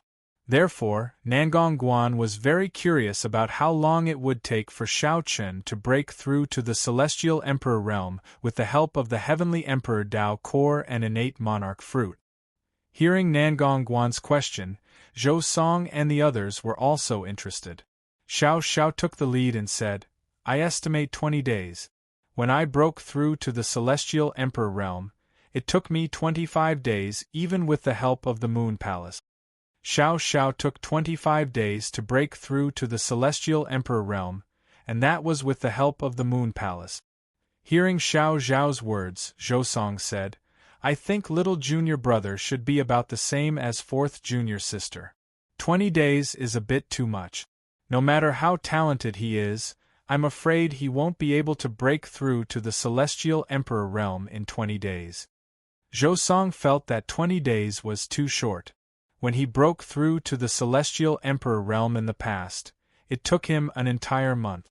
Zhou Song felt that Xiao Chen would take about the same time as Xiao Xiao to break through to the Celestial Emperor realm. Wu Huan nodded in agreement. After all, they all knew about Xiao Xiao's talent. He was one of the strongest people in the Great Thousand World. If Xiao Chen wanted to break through to the Celestial Emperor realm in 5 days, it would be very difficult. However, when Nangong Guan heard Zhou Song's words, she smiled. Seeing this, Xiao Xiao asked curiously, Eldest senior brother, what are you laughing about? Haha, I'm laughing because you seem to have forgotten something. Apart from one's talent, one's foundation is also inseparable from how long one takes to break through. Especially after swallowing the Celestial Emperor's Dao Core and innate Emperor fruit. How long one takes to break through has nothing to do with one's talent. The most important thing is one's foundation. The stronger one's foundation is, the faster one can absorb and refine the energy from the Celestial Emperor's Dao Core and innate Emperor fruit. Nangong Guan said with a smile. Hearing this, Zhou Song, Wu Huan, and Xiao Xiao all nodded in agreement. Indeed, one's foundation was very important. After pondering for a moment, Zhou Song looked at Nangong Guan and smiled. Then, how long does eldest senior brother think little junior brother will take? Since Nangong Guan said so, she must have her own thoughts. Hearing this, Nangong Guan's smile didn't fade. She opened her mouth, wanting to say something, but suddenly, a towering aura erupted from Xiao Chen's secret room without any warning. Sensing this aura, Nangong Guan and the others were stunned.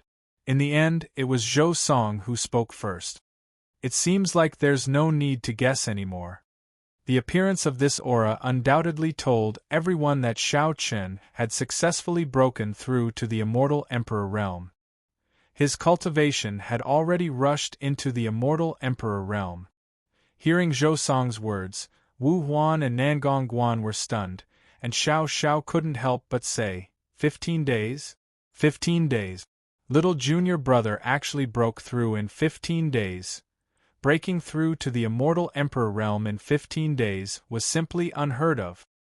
Hearing Xiao Xiao's words, Nangong Guan, Zhou Song, and Wu Huan seemed to understand why their master had accepted Xiao Chen as his only direct disciple. This was indeed a little terrifying.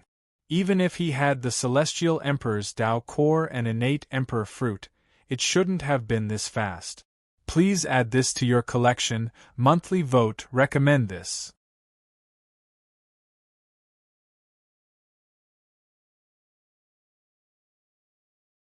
Chapter 1925.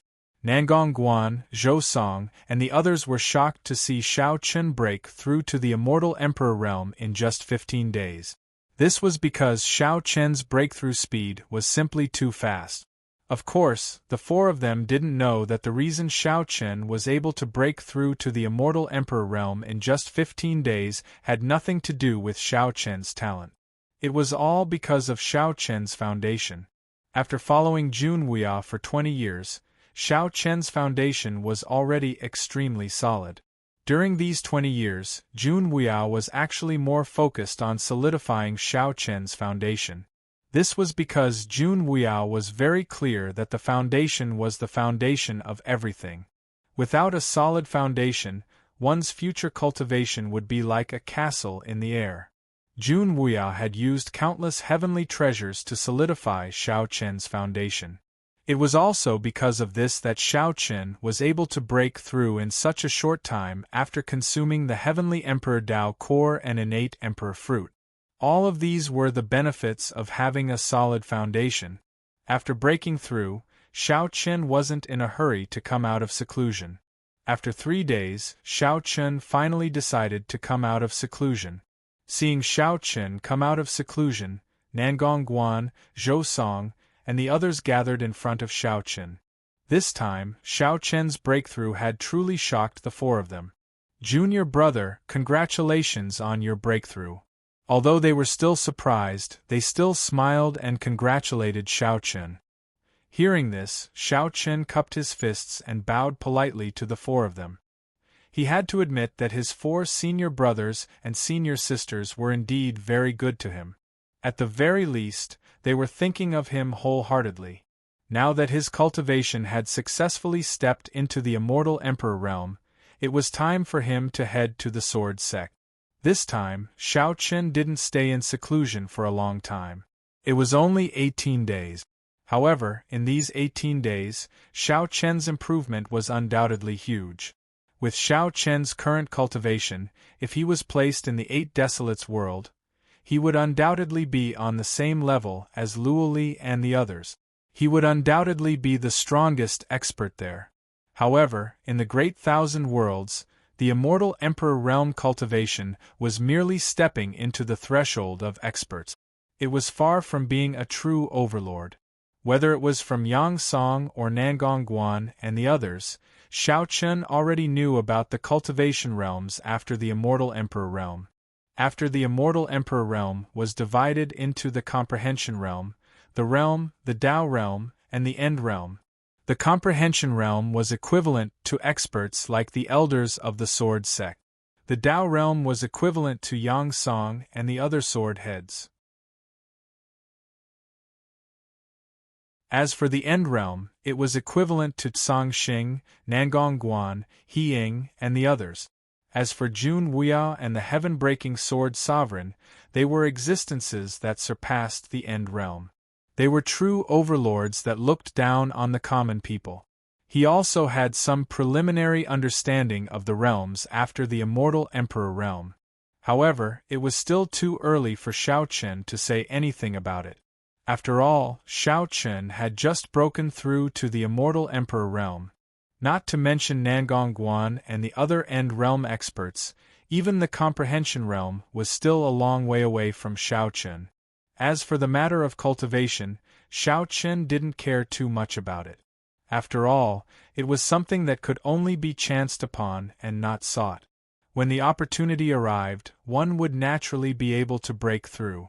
If he continued to cultivate, Xiao Chen believed that sooner or later, he would definitely be able to reach the level of Nangong Guan, Jun Wuya, and the heaven-breaking sword sovereign.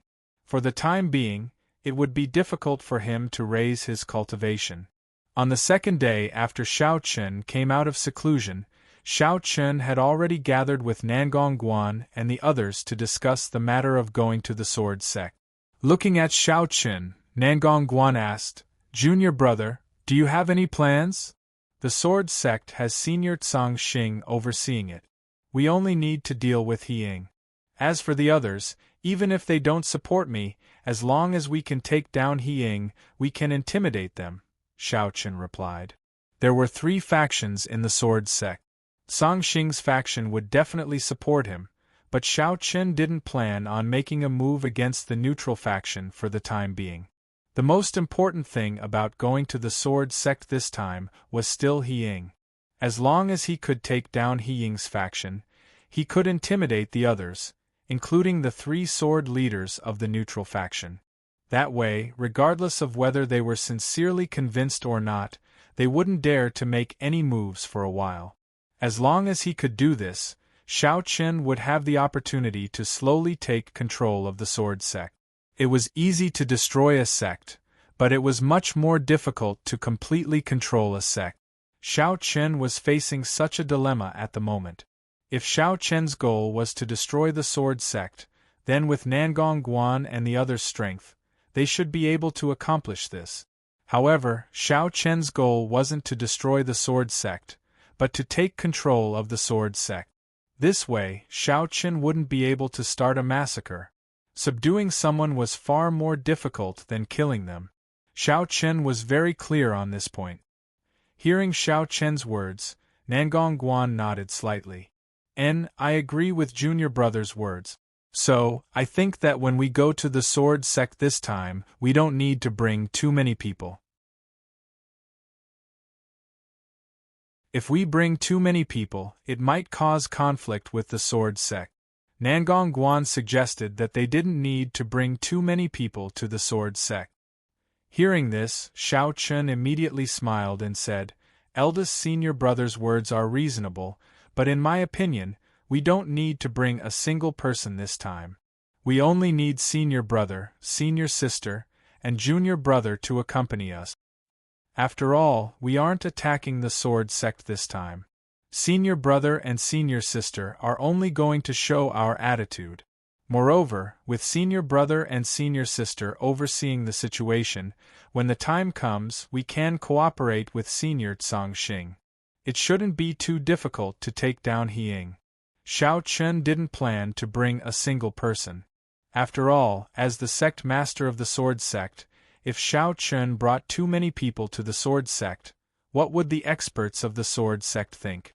As the sect master of the sword sect, if he actually brought people from other powers to the sword sect, it would easily cause others to dislike him. So, Xiao Chen only planned to let Nangong Guan and the other 3 follow him. After all, Xiao Chen only wanted to tell the people of the sword sect that Xiao Chen wasn't alone. As for He Ying, although he was an End Realm expert, Xiao Chen had a total of 4 End Realm experts on his side. Tsangxing, Nangong Guan, Zhou Song, and Wu Huan were all End Realm experts. 4 against 1, Xiao Chen didn't believe that he couldn't take down He Ying. Hearing Xiao Chen's words, Nangong Guan and the other 3 fell into deep thought for a moment before nodding in agreement. The 4 of them agreed with Xiao Chen's idea. After discussing this matter, that night, Xiao Chen told Yang Song about the matter and told him to send a message to Tsangxing in the sword sect and tell him to make preparations. Once he arrived at the sword sect, he would take action against He Ying. Facing Xiao Chen's orders, Yang Song naturally obeyed. He immediately sent the message back to Tsangxing very quickly. Tsangxing also replied. It was only one sentence. Subordinate will respectfully await sect master's return. Begging for collection, begging for monthly votes, begging for recommendations.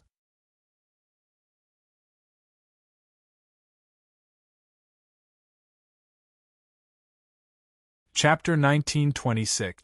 After recovering from Tsangxing, Xiao Chen's group, along with Nangong Guan and the other 3, set off for the sword sect the next morning. The Nangong city's transmission array, which had been destroyed in the previous battle, had already been repaired. Moreover, it would only take a few days to reach the sword sect through the transmission array. 2 days later, Xiao Chen's group arrived at the foot of the Sword Mountain where the sword sect was located. Standing at the foot of the mountain and looking up, they could vaguely see beautiful buildings. This wasn't the first time that Nangong Guan and the others had come to the sword sect, but standing at the foot of the mountain, Nangong Guan couldn't help but exclaim in admiration, "The sword sect has indeed declined, but in the entire Great Thousand World, I'm afraid that there isn't a single first-rate force that can compare to the sword sect. And, just based on the location of the mountain, the sword sect can already suppress any first-rate force." Hearing this, Zhou Song nodded in agreement. The scenery of the Sword Mountain was naturally incomparably beautiful, and it wouldn't be an exaggeration to say that it was a paradise on earth. Hearing Nangong Guan and Zhou Song's praise, Xiao Chen couldn't help but nod in his heart, thinking that from today onwards, he would be the sect master of the Sword Sect. Xiao Chen couldn't help but feel proud. In terms of foundation, the Sword Sect was indeed not something that an ordinary first-rate force could compare to. After exclaiming in admiration, Xiao Chen's group, accompanied by Yang Song, headed towards the peak of the Sword Mountain, while Nangong Guan and the other three followed in secret, not showing themselves for the time being. This was the result of a discussion on the way here.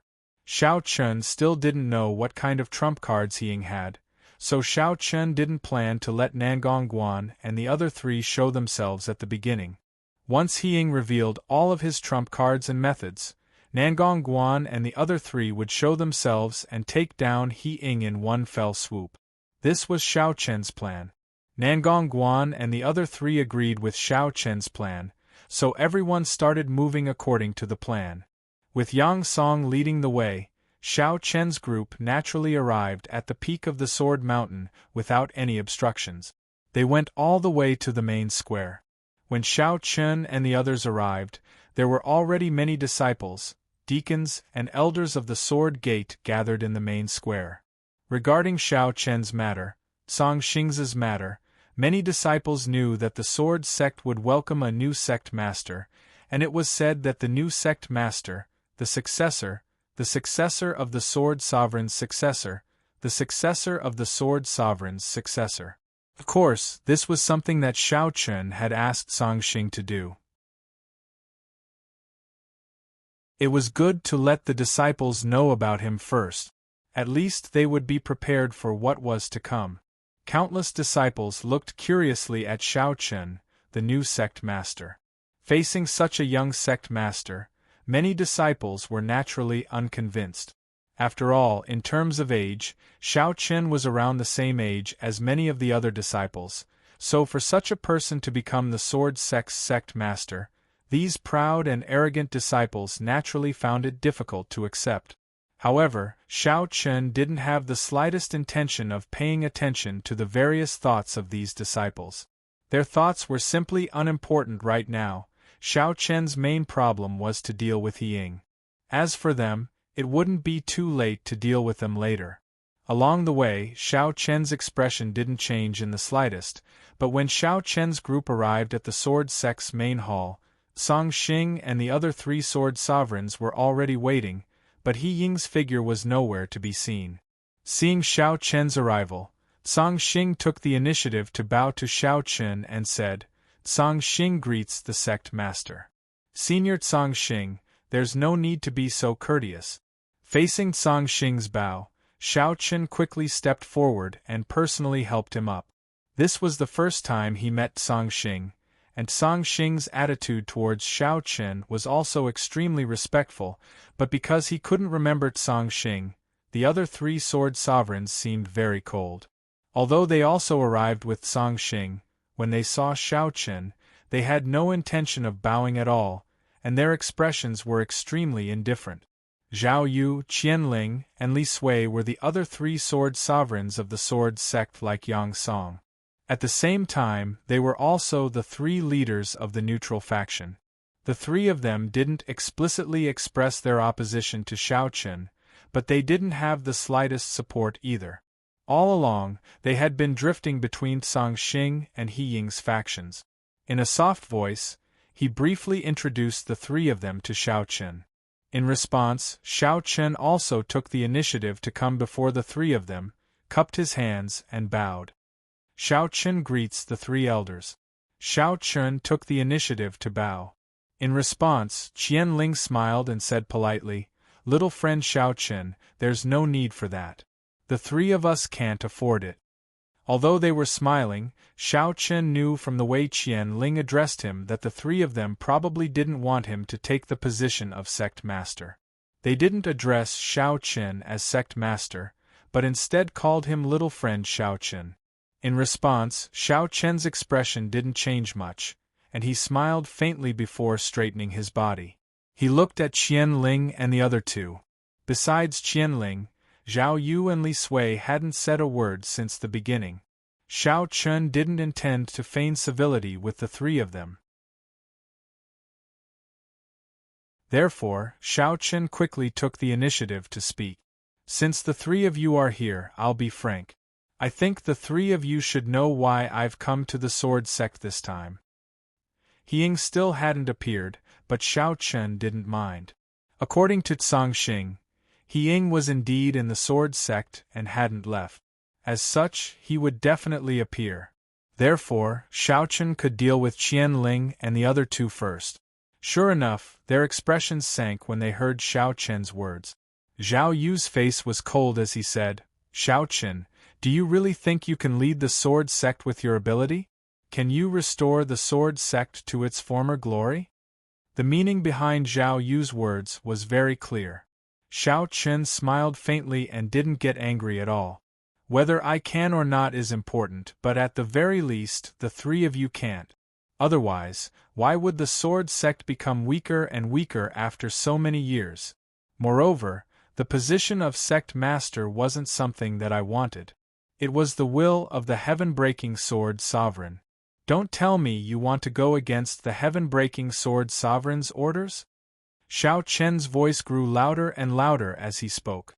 In the end, he sounded like he was scolding the three of them. At the same time, Xiao Chen's spatial ring flashed and the heaven-breaking sword token appeared in his hand. Xiao Chen stood on the platform outside the main hall and raised the heaven-breaking sword token. He looked at Zhao Yu, Qian Ling, and Li Sui. Xiao Chen roared again. "Seeing the heaven-breaking sword token is like seeing the sect master. The holder of the heaven-breaking sword token is the sect master of the sword sect. Don't tell me you want to go against the heaven-breaking sword sovereign's orders?" As he spoke, a bloodline power that the three of them were familiar with erupted from Xiao Chen's body. At the same time, it quickly spread out and enveloped the entire main square. Begging for collection, begging for monthly votes, begging for recommendations. You're tuning in to the Phoenix Knights YouTube channel. Don't forget to subscribe and join us on this journey to catch the most captivating stories.